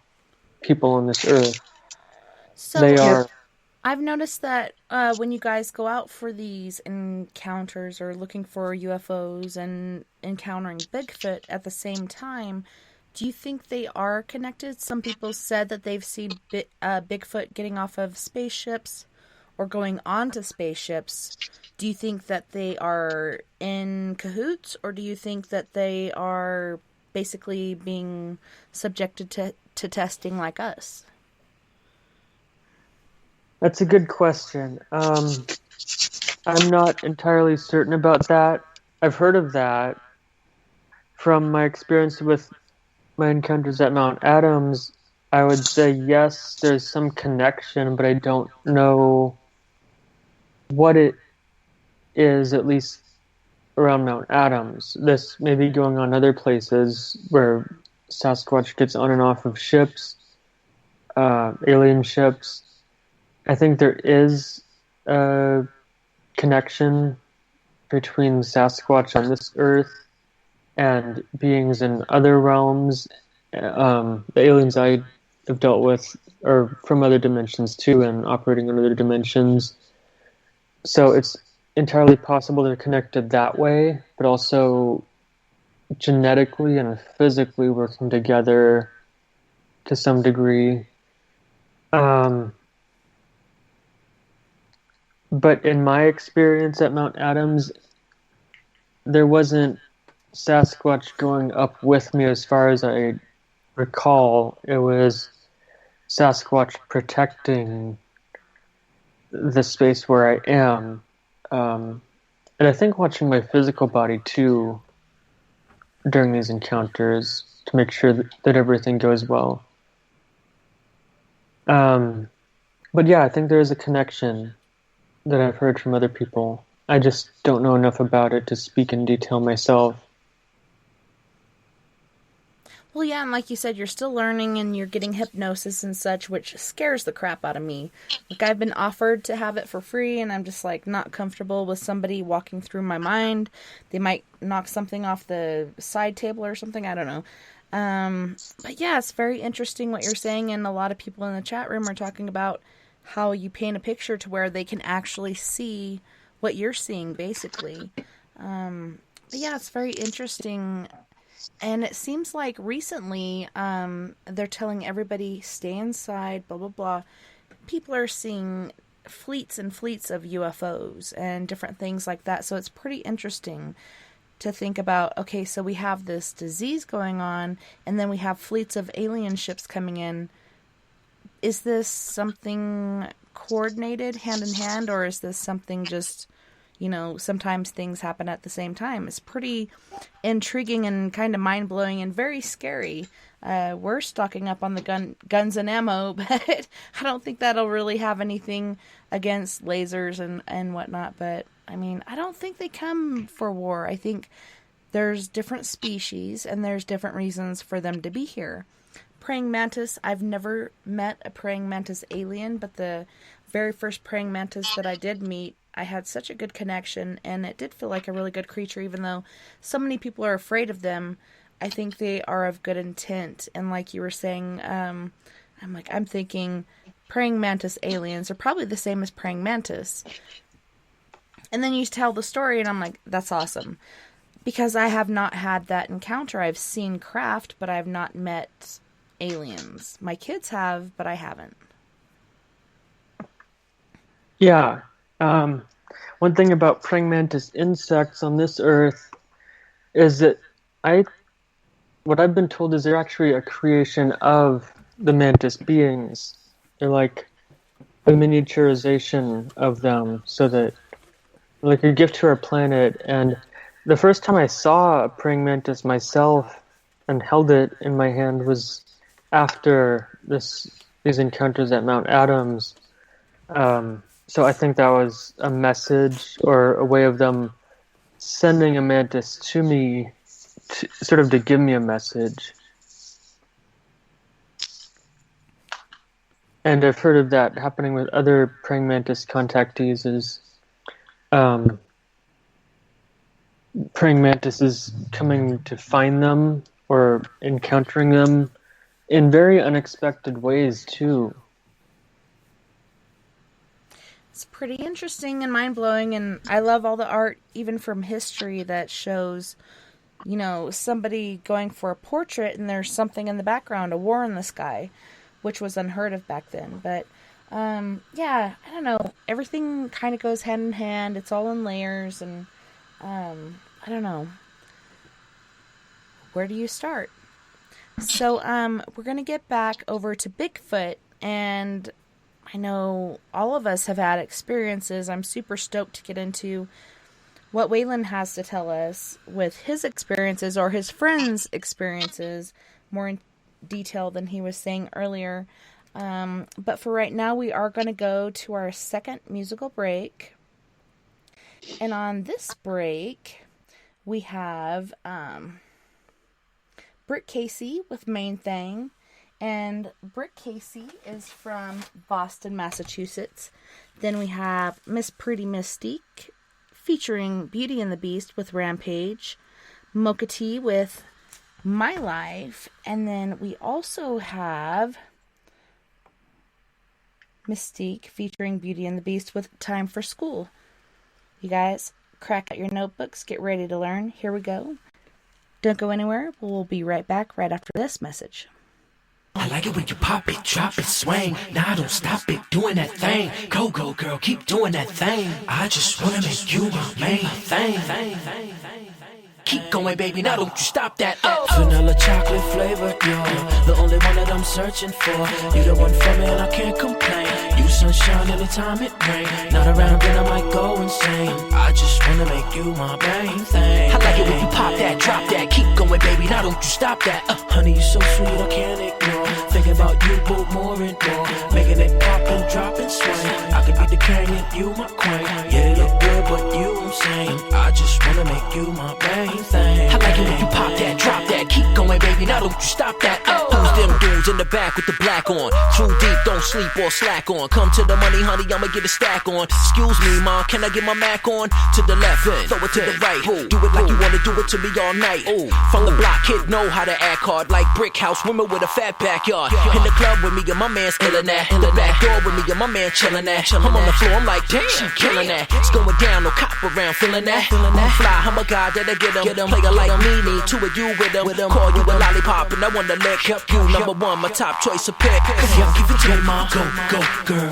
Nah, don't stop. Oh, no, girl. Break it down for me, hit it, get it gone. Can you keep it going? On and on and on. Now give it to me, ma. Go, go, girl. Nah, don't stop. Oh, no, girl. Hey, break it down for me, get it gone. Cause you got it going on and on and on. Can't deny the that you too fly. Anytime that I look you in the eye, a phenomenon that I can't explain. Like the things you're doing to my brain. You the only one to take away my pain. I just wanna make you my main thing. I like it when you pop that, drop that. Keep going, baby, now don't you stop that. Can't stop thinking about how you move and all the things that I'ma do to you. True, this might be a little bit strange. Don't care if I don't even know your name. That's why I wanna tell you this simple and plain. I just wanna make you my main thing. I like it when you pop that, drop that, keep going, baby. Now don't you stop that.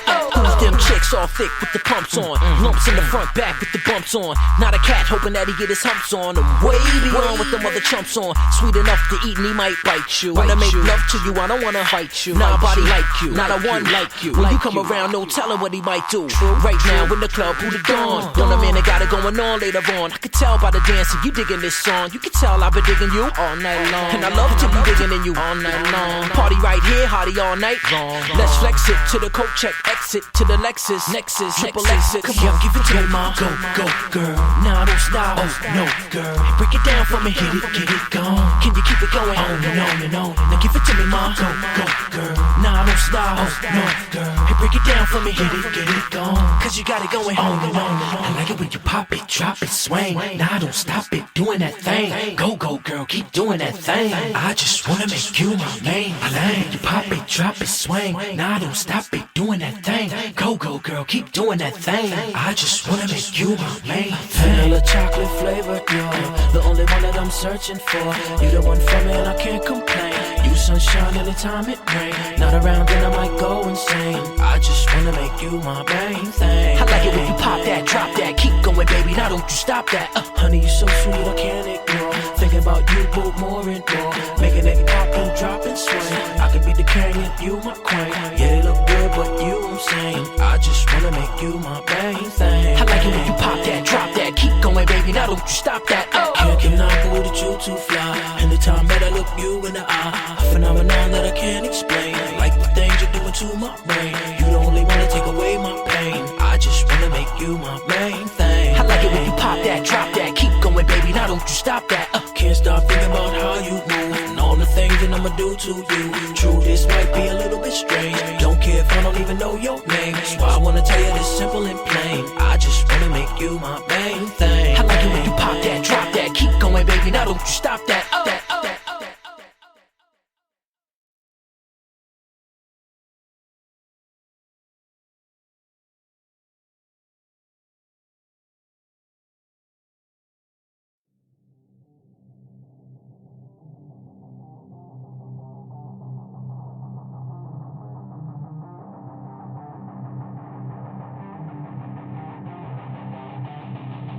Spark so much fire, think I woke up the dragons. I'm a new beast, spitting apocalypse for a fantastic. Got the power from God, made the rest hard to breathe.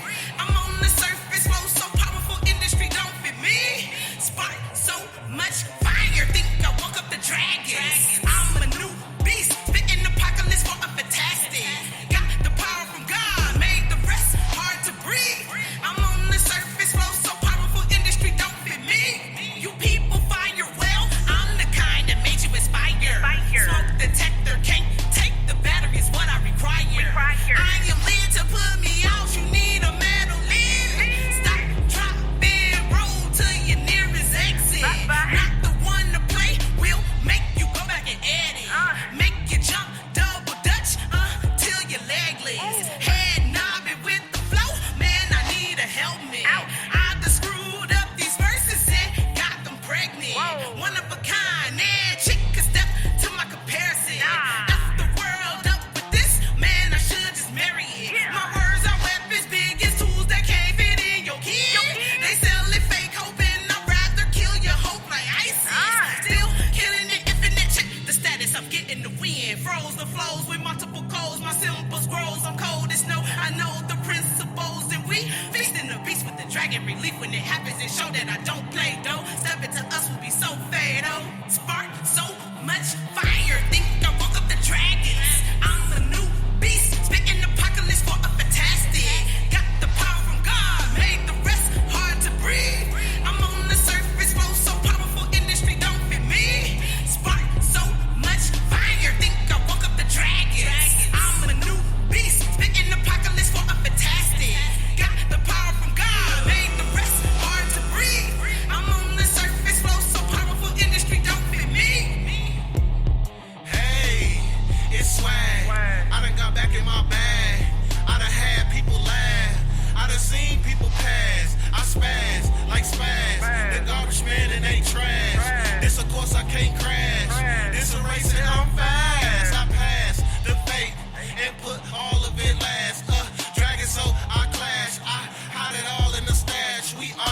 say I'm brass. I'm connected with no lag. She a spin 34 bag. That's my wife, and I'm glad. Michael Myers with his stabs. Ali with his jabs. A scientist in the lab. JJ Watt in his past. The amigos with the dab. This is why I ride. And I got the nag. Spazzy rolled a sack with Mystique in the back. Money tall like Shaq. Weapons like Iraq. I am cancer in a pack. The 9/11 attack. We don't know no slag. You can't hold us back. Rock and roll with that. So much fire, think I woke up the dragons. I'm the new beast, spitting apocalypse for a fantastic. Got the power from God, made the rest hard to breathe. I'm on the surface, roll so powerful, industry don't fit me. Spark so much fire, think I woke up the dragons. I'm a new beast, spitting apocalypse for a fantastic. Got the power from God, made the rest hard to breathe. I'm on the surface, flow so powerful, industry don't fit me.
Life, the quality or state of being alive, a living organism, and I am.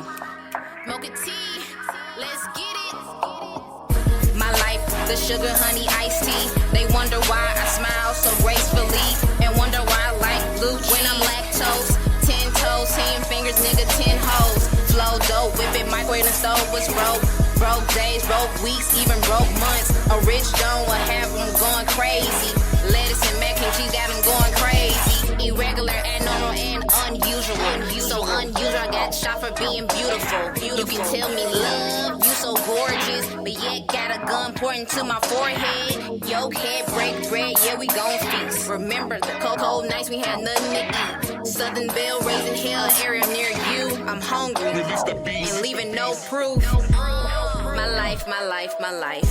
It ain't always sunshine in my life. A big puzzle, I'm trying to figure peace ain't right. They thought I wasn't gonna make it, I know they didn't. It's visual, check your vision if you got the issue.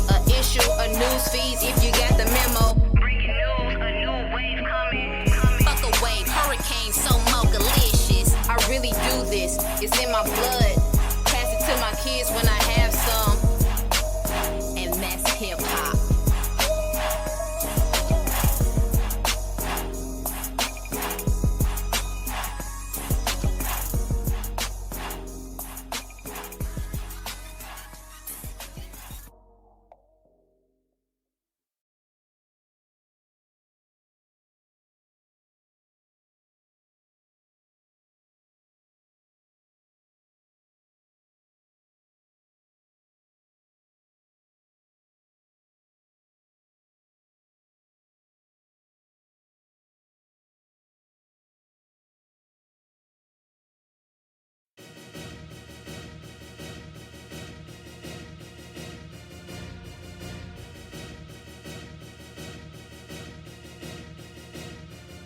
Do you believe? Are you ready?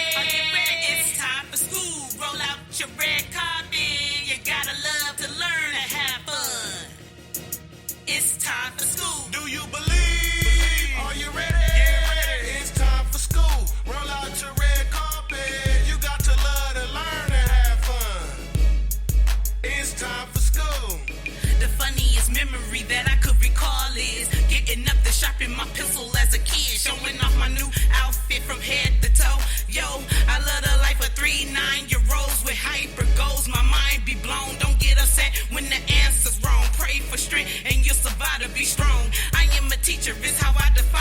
myself. Help me vibe so well, don't stress, do your best and forget the rest. Mama made sure we prayed to God, highly blessed, and I am honored. No weapon formed against us should prosper, don't ever forget. And I bet when you enter into school, you'll feel ultimate, no consequences of your accomplishments. Move away from the negativity, it got you bent. And if you getting in the midst, just take the time and repent. Stay focused, get a pencil, write about the lesson. Raise your righteous hand, find the answer to questions. Can be your main plan, leave a saucy impression. You are your own fan, you got this, is what I recommend. Do you believe? Do you believe? Are you ready? Are you ready? It's time for school, roll out your red carpet. You gotta love to learn and have fun. It's time for school. Do you believe? Are you ready? It's time for school. Roll out your red carpet. You got to love to learn and have fun. It's time for school. Back then, I loved school. I was cool. I was putting in my dues. I ain't wanna be no fool. Mama had it poppin', school supplies and shopping. Success was an option. Math had me locked in, but English was my topic. Lunchtime, I had it rocking. Lunch tables was knocking, and we wasn't stopping. In gym, I was good from the 3. Like Stockton, music class, I had everyone stuck. They was watching. We wore the bow straps with retros and the watches. Love life, humble yourself. That's my creed. Think with your mind and heart, you will achieve. Pray on it, give it to God and proceed. Your goals, ambition, and God is all you need. Imagination and will is something we can't teach. Remember Dr. King, he had a whole dream. You can do whatever you want. I believe. Do you believe? Do you believe? Are you ready? Are you ready? It's time for school. Roll out your red carpet. You gotta love to learn and have fun. It's time for school. Do you believe? Are you ready? It's time for school. Roll out your red carpet. You got to love to learn and have fun. It's time for school. Do you believe? Are you ready? It's time for school. Roll out the red carpet. Yeah, you gotta learn to love to have fun. It's time for school. Roll out the red carpet. Yeah.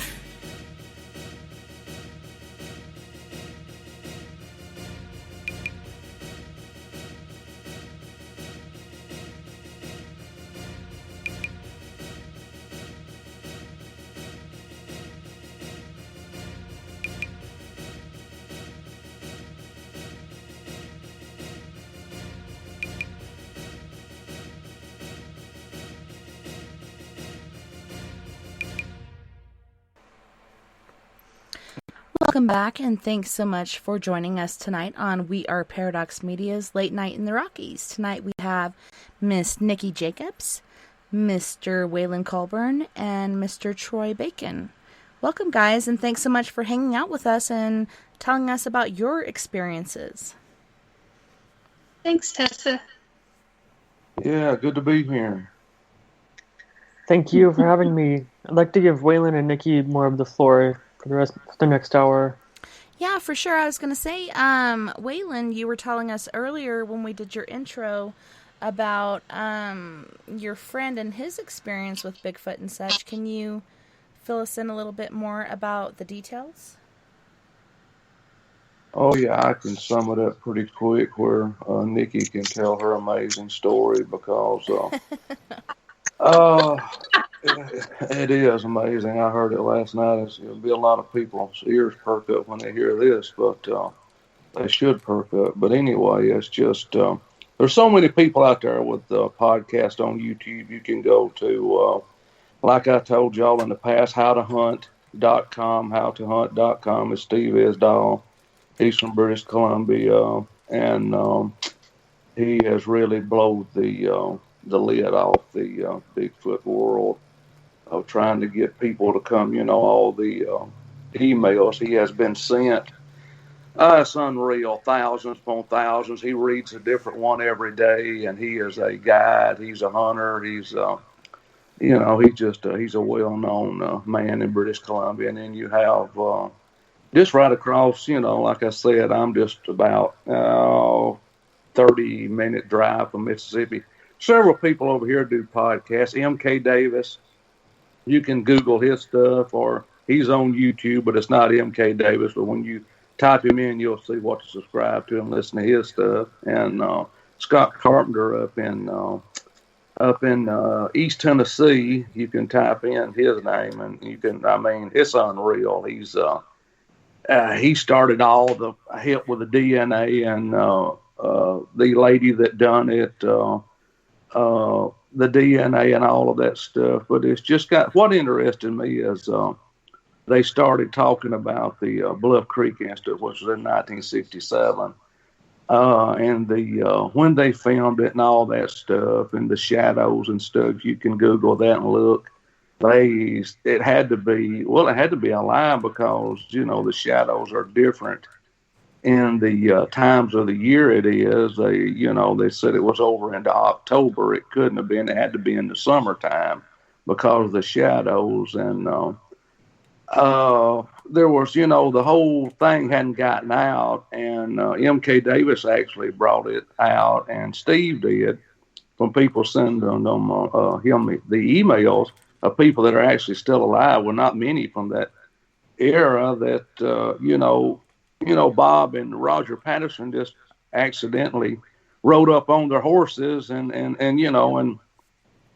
filmed a female Sasquatch, and all so and so and so on and so forth. That's all we've ever saw. Well, now they're showing other pieces of that film that haven't been shown. And there, that Mr. Gimlin showed a certain part of the film, and that's it. But now there's other pieces of film there. So they finally figured out there was more than one camera. There was always been told there was one camera. I think there were probably as high as maybe 4 or 5 cameras there, different people filming, and they were logging in that area.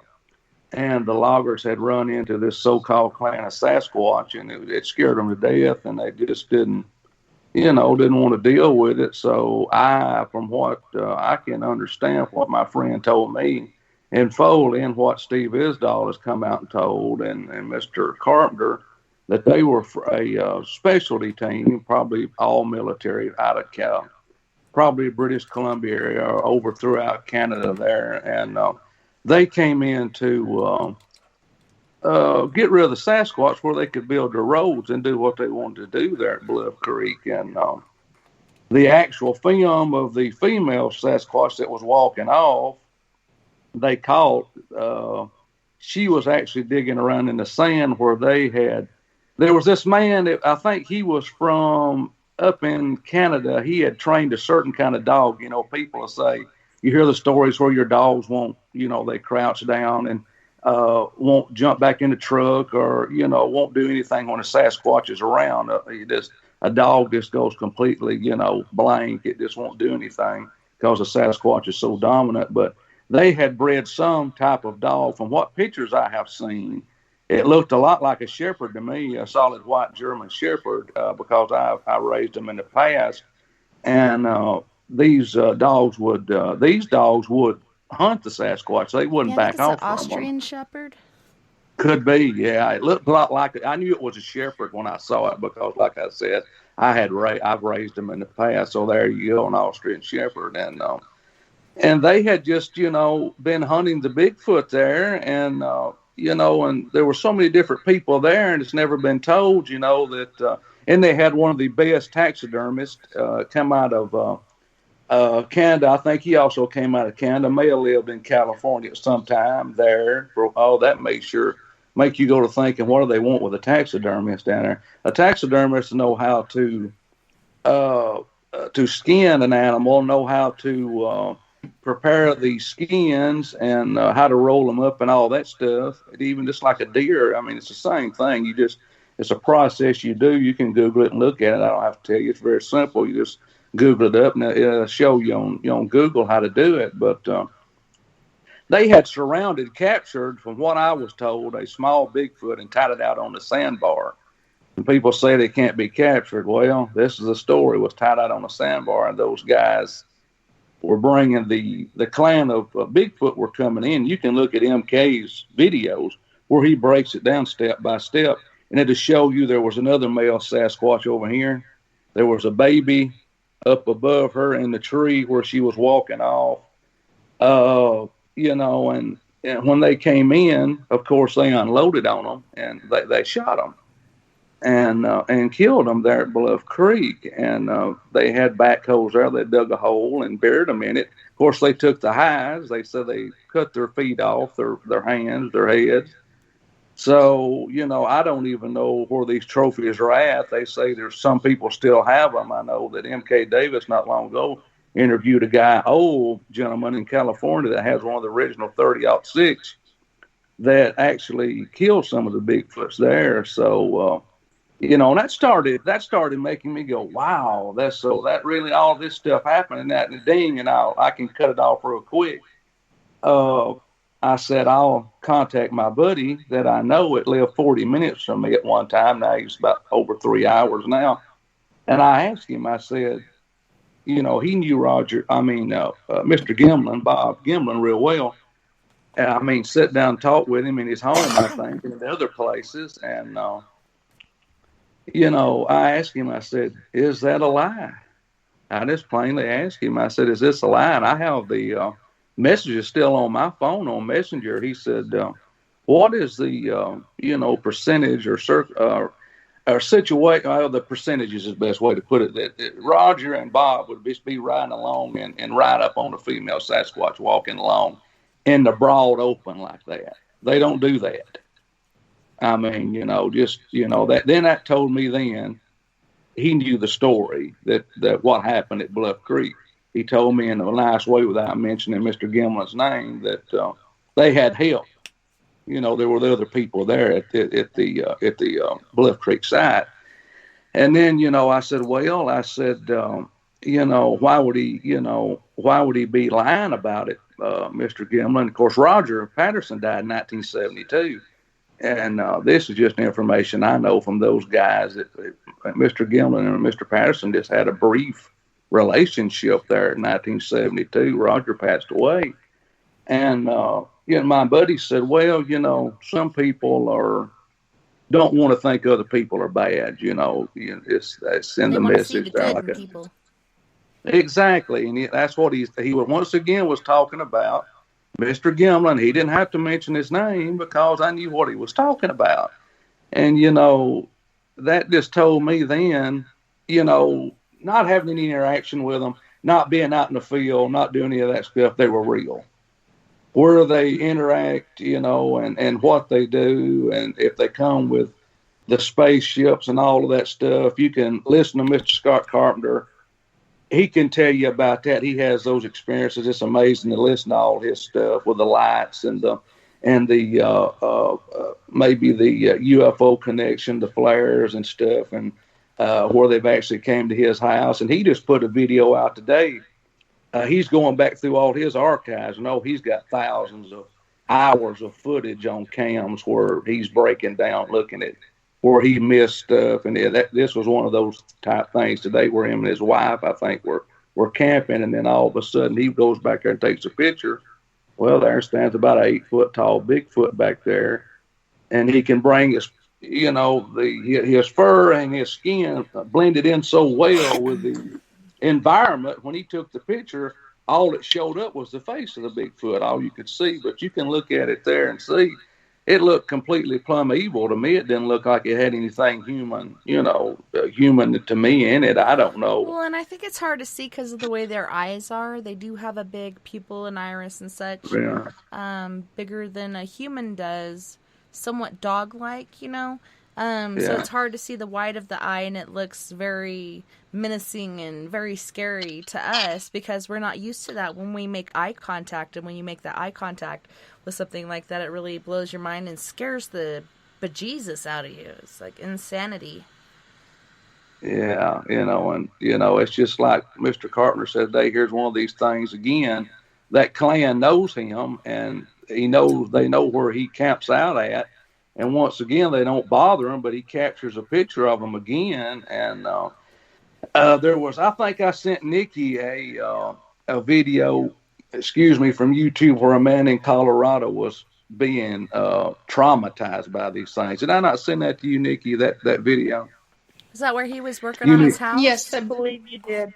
Yeah, that's a true story. That was from a guy that does a podcast right over here in Northeast Mississippi. I can't remember his name, but Nikki's got it. She can send it to you there. I mean, this guy, you can tell he's not lying. He's not into it for the money. He don't. His daddy left him nearly 30,000 acres, and they run cattle on it. Cattle used to be big time money, but now cattle's not such big time money anymore. So Oh man, he I've heard uses it. stories, especially. Yeah, he uses it for hunting and guiding and game, and taking people on trips like Mr. Isdall does up in British Columbia. And he's had clients that's been with him for 10 plus years. It pays him 6, 7, 8, 9, 10, even high as $14,000 for a 7-day trip. And the Bigfoots are cutting into his, money and coming to his house, killing his chickens, killed his wife's pygmy goat. I mean, tore her garden up, but she didn't know it. He tried to cover the tracks so she wouldn't be so scared. I mean, this guy's he's traumatized. He didn't know what to do. So Mr. Carter and Steve tried to help him, tell him what to do, because his cabins are so remote out into the bush. They call bush, I call forest. That the only way when a cabin gets torn up, he has to have a helicopter come in and bring the material and drop it in to where he can build it, right there, because he can't get the material in there. And, it's just, that's what interested me was the Bluff Creek, knowing that it's been alive for so many years. It's been covered up. So that tells me how many people, how many people really know the truth. It's not come out or come forward because of ridicule or, this is a while in it. And my friend down at Folk told me this. He said, if you get into this field and you bring this out into the opening or out into the public, you're going to be crucified by the Bigfoot world. That's what and that's why he's just gotten away from it and moved down there and just completely left it alone, because it's got so bad. It's just so much backstabbing. Who's going, I guess, get rich first, or who's going to get the recognition first, or whatever. So, that's what it is. But, I think there's more of the beings than what we think. If they can go in and out to another world, my friends never told me nothing like that. I don't know. I've never had an encounter with a UFO, never saw one. If I did, I don't remember it. But I'm not saying they're not out there, And that's like the Bigfoot. I haven't saw one, but I do believe in them because I know these guys are talking about it, or they know their stuff. And my friend that's in Foley now has not got rich, not tried to get rich, not tried to make any money off of it. So, so he's just doing it because it's a passion for him. But that's what interests me, that they're probably. And one last thing, then I'll let Nikki tell her story. When we were kids, back when I was young, I'd done a lot of hunting, and during the day, I'd go out during the day and scout around and look at places and this and that. Of course, I was always armed. I never wasn't in the forest without being armed. Mother taught me how to gun. A lot of people be shocked, say, "Well, I thought your dad might do that." No, my mother did. And I've got all kinds of ones. I know how to use them, and it's just. But anyway, you would get out there of a daytime, and all the old heads always told me, well, if you hear an owl hooting of a daytime, an owl does not hoot of a daytime. Have you ever heard that? Yeah. Right. Okay. Most of the time when you're out coon hunting, I used to coon hunt back when I was young, and I could get through the wood and all out all night and go up and down. You would run across owls, and they'd scare the crap out of you. They're big, and that you could hear them hoot. But when you're out of a daytime and you hear them, ooh, ooh, ooh, some people say an owl will hoot of a daytime, but 90% of the old heads that I remember in my family and people that wasn't in my family told me owls do not hoot of a daytime. So that tells me right there, and hooting is one of the ways Bigfoot uses, one of their mockeries or one of their, they mimics. They can mimic so many sounds in the forest of different animals. Hoot owls is what they use to communicate with one another with. Mm-hmm. Yeah, so I remember, so that brought back memories like the booger thing I said about my grandmother. I was out, they were there, I guess, then. I don't know, they just didn't bother me. I didn't ever see them, but I heard the hoot, hoot, hoot, hoot. And I'm sure an owl will hoot occasionally during the daytime. Well, it's Animals, funny, though, because magpies and doves both imitate different birds, and I've noticed the doves during the day will sound like an owl during the night, because I guess they've heard it all night, so during the day they'll do it to protect their nest from the magpies, and the magpies can even talk. It's insane what the animal world can do. It is how they can mimic one another. But anyway, I'll leave this like this, and then I'll let Nikki do thing, because I want to hear the story again. And go to howtohunt.com on YouTube. Scott Carpenter, M.K. Davis, he's right over here in Mississippi, right next door to me. Those three guys can really open your eyes to the Bigfoot world. Just look at their videos and look at what they're doing. And those three guys are going to really pop the top off some stuff, I guess, in the Bigfoot world. And I do believe the government has teams that they send in when they have problems with them. They're not saying it, but they have special forces they send in that they know how to, get them out of there if they're in certain areas or whatever, and, fly in and take it wherever they take the bodies. I don't know, but I do believe some people say you can't kill them. I'm going to have to disagree with that from experience with people that's done this for over 40 plus years. That they can be killed, And they're like, why don't you find a skeleton in the forest? Do you ever find a bear carcass or skeleton or a mountain lion or a squirrel or anything like that? No, because there's things out there that eat those things, and they spread it out like coyotes will spread out bones and such. And you may find bones here or there, but you're not going to find a whole skeleton of anything. Nah, I'll say this: I've been hunting for years. How many deer skeletons have I walked up on? None. Skeletons of any other things in the woods that pass away and die. I've never walked up on anything like that. You won't walk. Some people walked up on racks out where you live in Colorado, Utah, and out in there where they hunt, where one has passed away, and they'll find the big antlers. But it's just amazing. Go to those guys' sites, and it'll really bring you to the modern day of what's going on. One more time: Steve Isdahl, Scott Carpenter, M.K. Davis, and Miss Bobby Short. She's passed away, and Scott knew her real well. It was unreal what she knew. It happened at Bluff Creeks. And M.K. Davis, he can tell you all the guys that were there. He knew them. He's been to Bluff Creek so many times, it's unreal. But that's what interests me in it, all those guys, and bring it, to the front of here. And 2020, the Bigfoots are really here. And, where they came from, I don't know. One people will say Nephilim. Some people will say they're just a cross between a human and an ape. Some people say they're an ape. But my buddy did say this. He said, what's making them so easy now to be spotted and so easy to be killed and so easy to be washed is they have inbred so much, and even bred with humans in the past, and inbreeding with so much, it's watering their capabilities down to where their forefathers and mothers could just be right there with you, and you never know it. Now you can be able to see them and stuff. So inbreeding and breeding with humans in the past and whatever they're doing has watered their capabilities down to where they are not as powerful and strong and as elusive as they used to be in the forest where we don't see them. So look at the little boy in North Carolina. I gave this to Nikki too. He was gone, I've done forgotten how long, in minus 30-degree weather for 4 or 5 days, comes back out, looks like he's never been touched. And they asked him, where have you been, son? I forgot how old he was, 4 or 5 or 6 years old. Said a big teddy bear took care of me. Oh. A big teddy bear. That's cool, because I've heard stories about where female Sasquatch are pissed off at female humans, so they'll take their kids and kill them and eat them.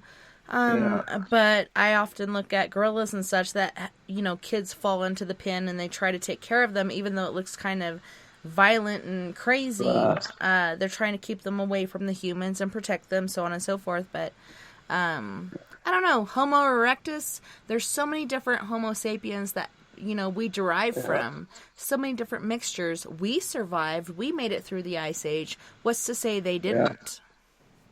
Exactly. But the last thing, look at that little boy. Google it. The child that got lost in North Carolina. You can just type that in the story. I mean, this was in the New York. This was in every paper.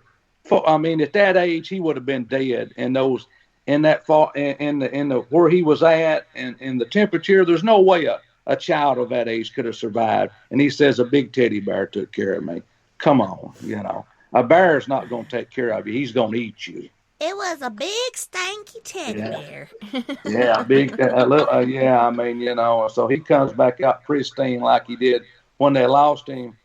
Come on, something's going on there. But anyway, that's what has got me so intrigued about them now, making me where I know that they're real beings. Something's going on we're not being told. I mean, that's the bottom line. So, but anyway, thank you for being on the show, and I'll sit here and listen to this story here. This will make your ears jump up what Nikki's fixing to tell. Just let it rip, Nikki. Tell them all about it. Thank you. Oh my God, Wayland, that's funny. I appreciate that. Oh boy, here we go.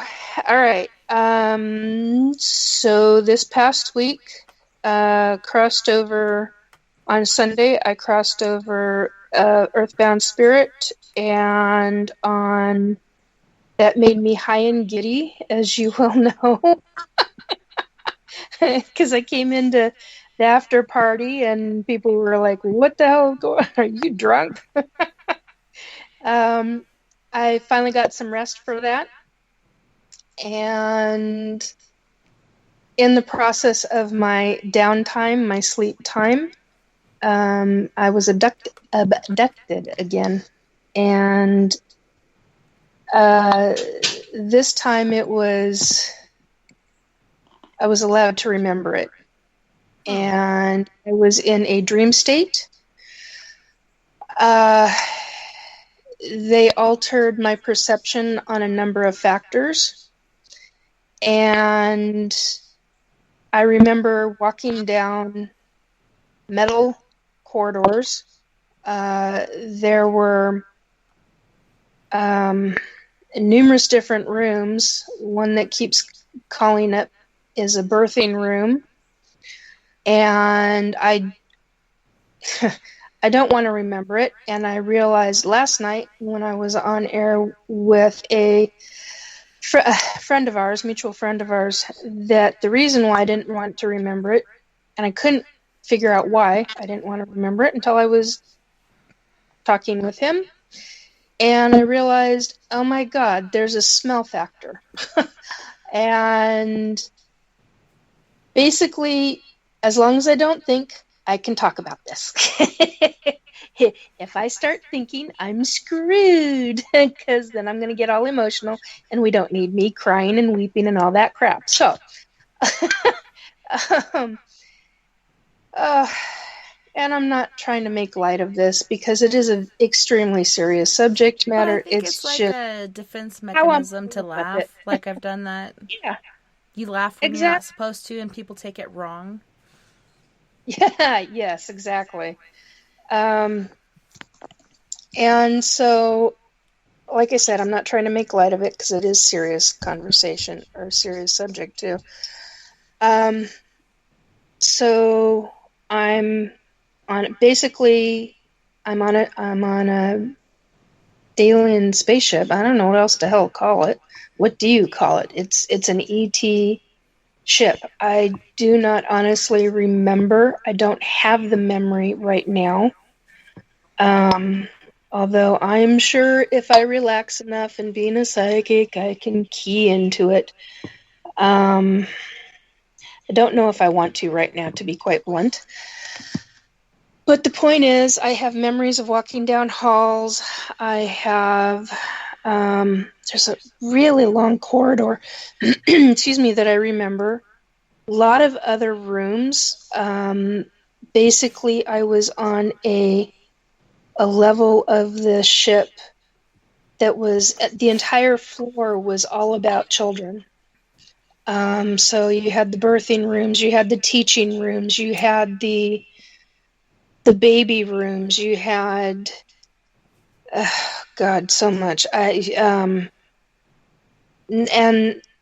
some of the teaching It's in a language. I have a specific language that I cannot identify.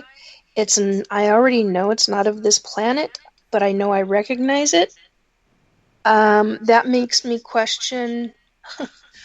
I didn't say that last night, but that language, because I recognize it, makes me question it, and somehow I recognize what was being said.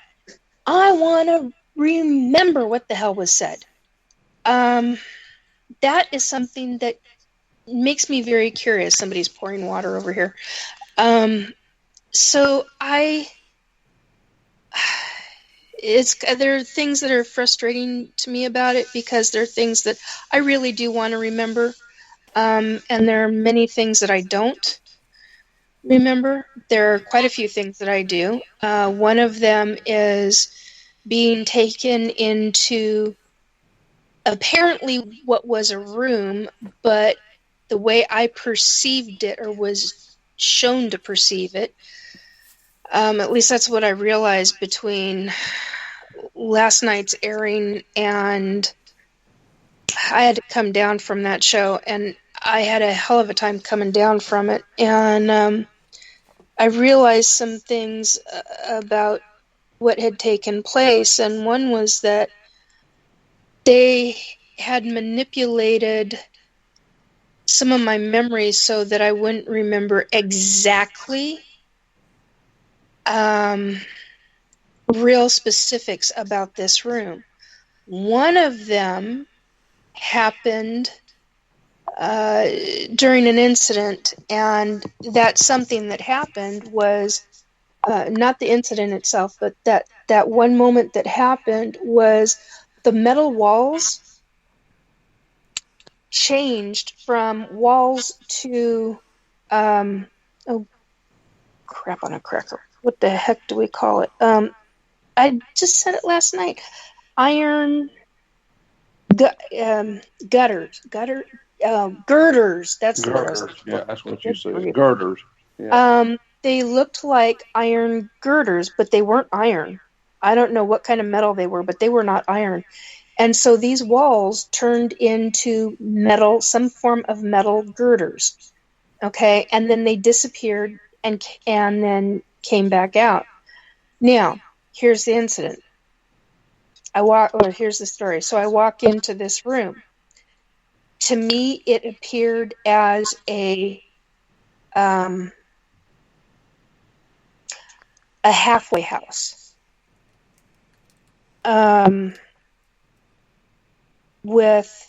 Filled with children, all under the age of 7, or what looked like children under the age of 7. And that is how I really should be stating this, because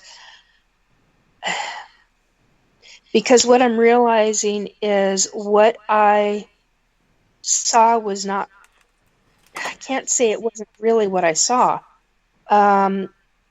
because I saw it, but I was asked to, and they had children, like I said, under the age of 7, but they had children who were happy and healthy and typical human-looking children, 7 years old and under.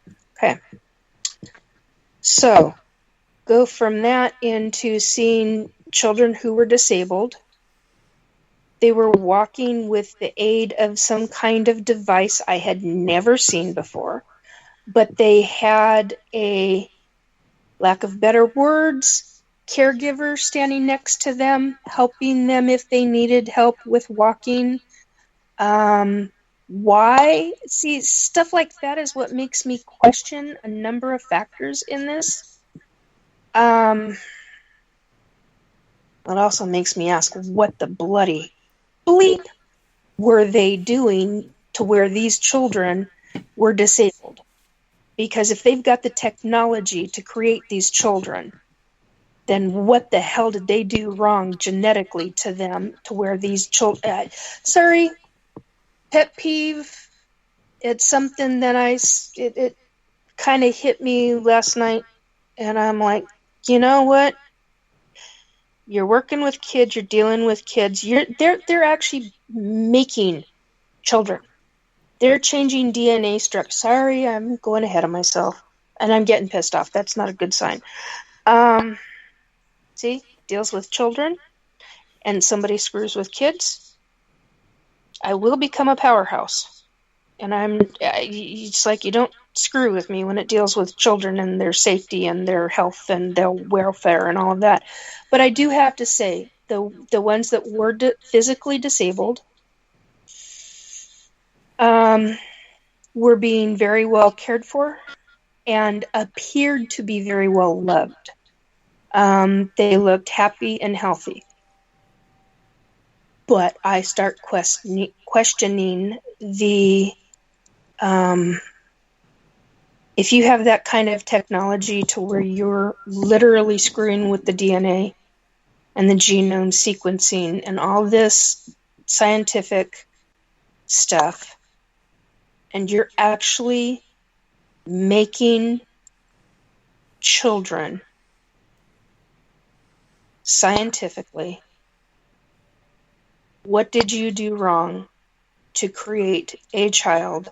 What did you do wrong in the gene splicing or sequencing that you created a child who was physically disabled? That's the kind of stuff that goes above and beyond consciousness. I mean, that I can't even, oh God. Anyway, so you have that aspect of what I saw, but I do say that they appeared to be happy, healthy children. And the women, there were no men. The women appeared as human women between the height of, oh God, I think I said 5'7". I was thinking about that last night too, after I was off the show. I think I said between 5'7" and 6'1", 6'6'1", something like that. I realized that I was wrong because I was like, wait a minute, no, because there were at least, I want to say 3, but I have this vague memory of a 4th woman. It's like she came and went.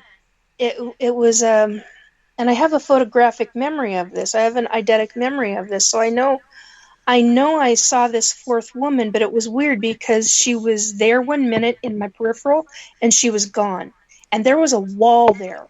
I'm like, so how the hell did she disappear? Where did she go? Is that a hidden doorway? Are we talking Star Trek, The Next Generation type shit? I mean, all this kind of stuff runs through my head after. Not at the time. I was just like, where the hell did she go? But there were other women there who were... I was the shortest one. I'm, depending upon which doctor facility I'm at and checked for height, I'm between the height of 5'2.5" to 5'3". Why? It's different. It shouldn't be, but it is. Anyway, so I was the shortest one there. 5'5", I think, would be the shortest female of their race. So, and I think the tallest one was 6'6'1", and I'm pretty damn good with my measurements upon looking. You can ask anybody that has known me for anywhere from 10 to 30 years. They can all tell you that. I'm usually within a half an inch off on my estimations of eyeballing stuff. So you got the women, and you can hear the kitty cat in the background. Hi, producer man. Yeah, our little producer man who got surprised when somebody walked up behind him. Uh-oh. Basically, one of the women, one of the smaller women, shorter women, came up and had this babies. And there, FYI, there were babies being held by some of the women. And this one woman who was one of the shorter ones, one of the 5'5", 5 foot 5 inches tall, 6 inches tall. Excuse me. No, 5'5". I keep getting the number 5'5". Sorry, psychic. That's the average height of the average female across the globe is 5'5". Well, that's interesting. I did not know that. She had an infant, what looked like a human infant, in her hands.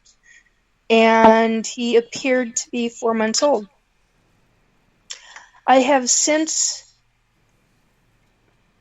realized, like many hours, not longer than 36. It was like within the 24 to 28 hour range that I realized that no, this is a baby that appears 4 months old. This is actually some form of newborn. Now we're talking like 1 week or less. Okay? Newborn. That's when I started freaking out. And I was already freaking out, but I mean, that's when I went into panic mode. It's like, what do you mean? This is a newborn child. This is, oh my God. Back to the story, Nikki. I'm distracting myself with all the little things, and I apologize because I know we're short on time. She hands me this infant, this human appearing 4-month-old infant, and I go to take him like you would pick up any 4-month-old. And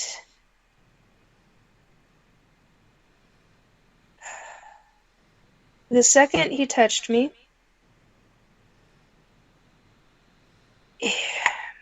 his third eye opened. Now, you know, as well as I do, Tessa, that we all have a third eye. In our skulls, the middle of our forehead. However, now that's a psychic third eye. Pineal gland, blah, blah, blah, blah. We all know this stuff. Pineal gland. Okay. Pineal, thank you. This infant had a real human eye at the third eye spot on its forehead. Holy crap. It opened. Yeah. Think I didn't fucking freak? My apologies. No worries. I am so sorry for swearing like that, guys. I somehow, I don't even know how to. Anyway, I reacted with a suck in of air. I honestly do not remember saying anything in my mind, which thank God for that, because these beings are telepathic. Mm-hmm. So a suck in of air. And once that third eye opened, he did this blinky thing with all three eyes as if he was adjusting his focus. Can't even fathom a third eye and what kind of focus you would have to... Oh, my God. His eyes were hazel, blue hazel, just like mine. Although I didn't realize they looked just like mine. It wasn't until much later that I went, oh, my God. Didn't think anything of this. I mean, other than me going, and then realizing that this was a new experience to him too. I just went, and the funny thing is that when that third eye opened, Tessa, he went from a Caucasian male, a human male infant, to having a seafoam, the palest of palest seafoam green color on his skin, but you could still see the Caucasian.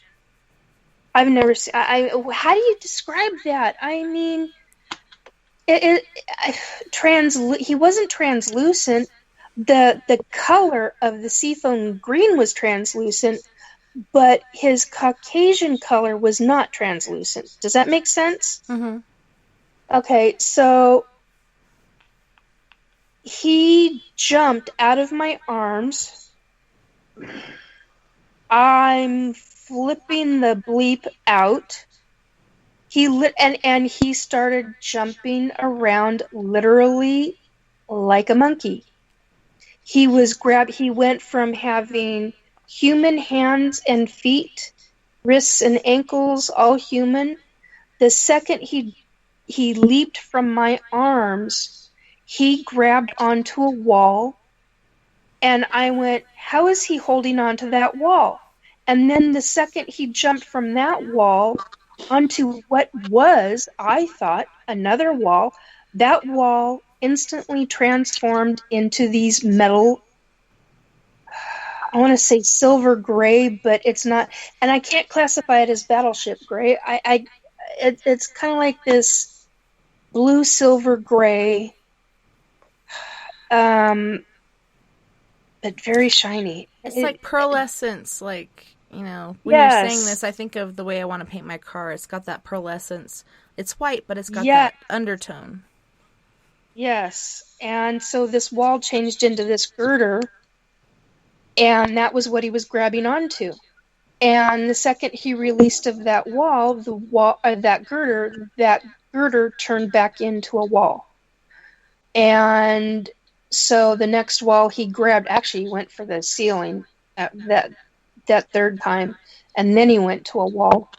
Oh my God. Anyway, so he's bouncing around. I mean, he's like on pure energy. It was actually one of the coolest things I've ever seen. But yet, I'm like, he needs to calm down. I mean, how do we get him to calm down? And I instantly knew how. I don't know how I knew. It wasn't put into my mind. It was like a motherly instinct. I don't know how else to call it. And the short end of this is that I took a rocking chair. There was a mechanism on the back. I instantly knew how to operate this rocking chair and wheel it out onto this area. And I remember saying, we've got to contain him. And I told him to come to me because for whatever reason, I knew other words didn't work. And it had to be brief, and he understood. I remember him looking at me. And somehow he went from that seafoam green to the palest of palest blue. Same kind of situation where you've got the Caucasian solid skin color to that transparent blue, but it was the palest of pale blue, sky blue. And his eyes changed colors. Every time he changed color, his eyes changed color. Essentially, I verbalized come to me, or follow me. That's what it was. I said, follow me. And I had verbalized that. The next time I said something, I said it telepathically and said, come to me. And he made one he had been bouncing this entire time, wall to wall, girder to girder, and then we were in this room that was instantaneously done. The second I thought it was actually, it just like Troy had talked about, it materialized. It was literally right there. The second I thought of it, it was right there. And the funny thing is I knew I wasn't dreaming. Trying to condense this down. Sat down, and just before I sat down, I had said, come to me, and telepathically I said that, and he made one gigantic leap, and he landed on my hand, where I went, whew, my arm went down, and I'm like, okay, we got an infant, but yet he's acting like a monkey, and how the hell do Monkey you... gecko lizard thing. Yeah. And I had him underneath his arms by this point, holding him underneath his arms, and I put him on my right side, and he used his toes on my belly, and he inched his way with his toes over to putting his head onto my heart, onto my left breast, but right where my heart was. And the second he and I felt his vibration, his it's not a vibration, it's a frequency. It's very different than a vibration. That's something I learned in this experience, is that there is something very, very, very different between a vibration and a frequency. Wow, did I learn that one the hard way. And so his frequency, I felt, and I could hear his heartbeat. I don't know how I could hear it, but I could hear it through this frequency, I'm assuming. And the second he heard mine, and it's like it went through his body. I don't know how to explain that, but he felt me, I felt him. The second that went through, it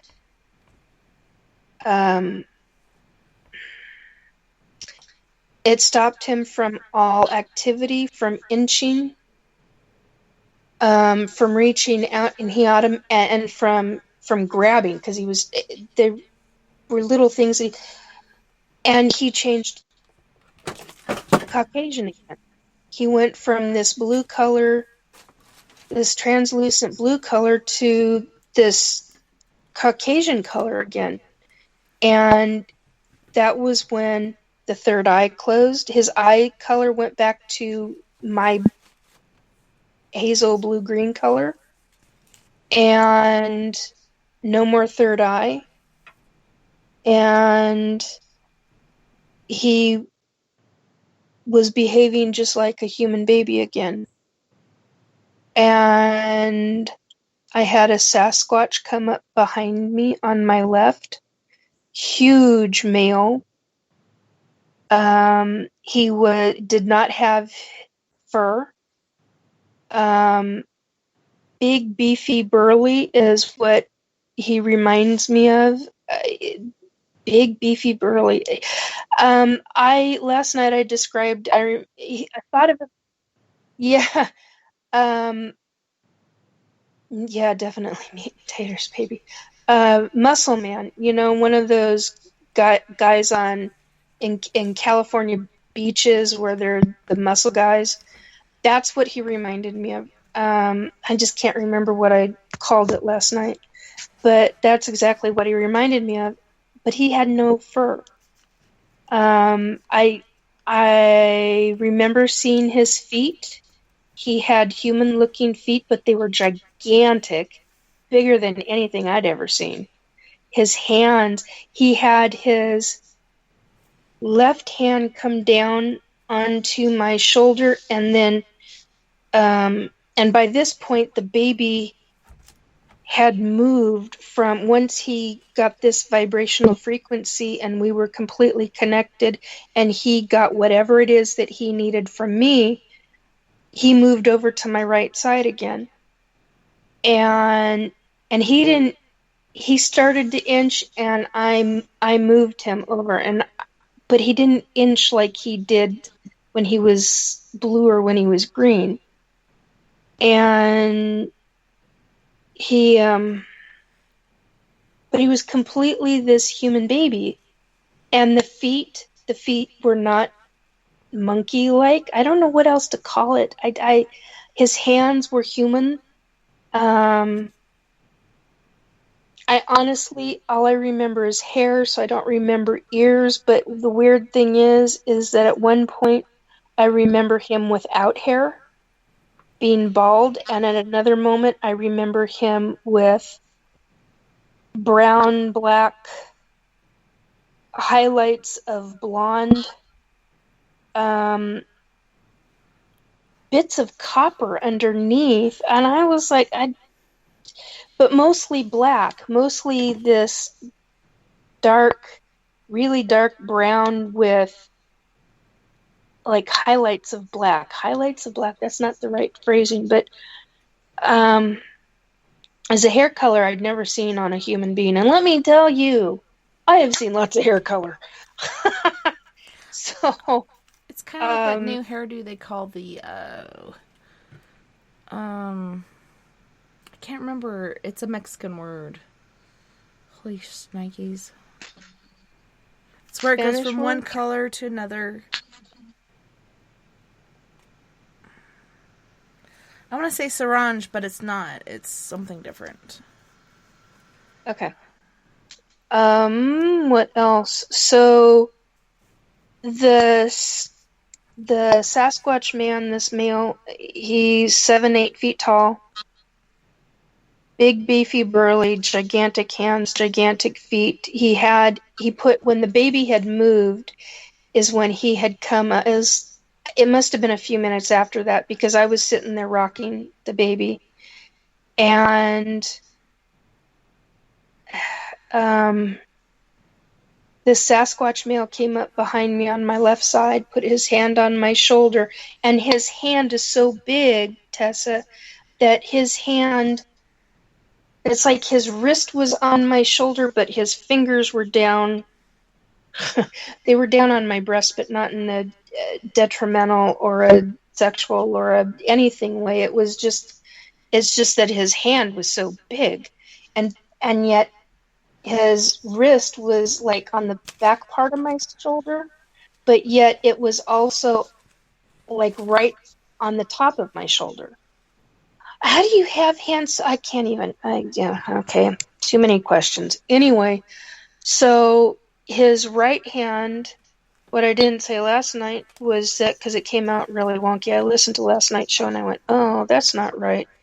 That came out listening the wrong to my shows. But I hope everybody else likes it. I think it's the hearing your own voice and your own inflections and such. You're just like, oh no, this will not do. my description, because I got cut off in what I was trying to say, and I realized that it came out like his right hand was on the baby, and I'm like, or his left. No, let's see. No, wait a minute. How was this? It would have been his right hand on my left shoulder, and his left hand came around and put on the baby's back. And well, I hate to interrupt, Nikki, but we do have to go. We're at our less than 2 minutes. But I want to thank you guys so much, Ms.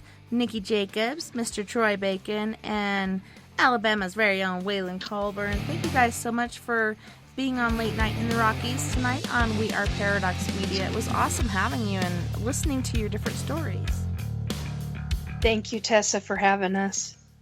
Thank you for being here. Thank you, Tessa. Thank you for letting me share my story, Tessa. No worries. Like I said, it was awesome hearing them, and that's my favorite thing, is hearing different people's stories and experiences. So I feel so blessed to have you guys here tonight.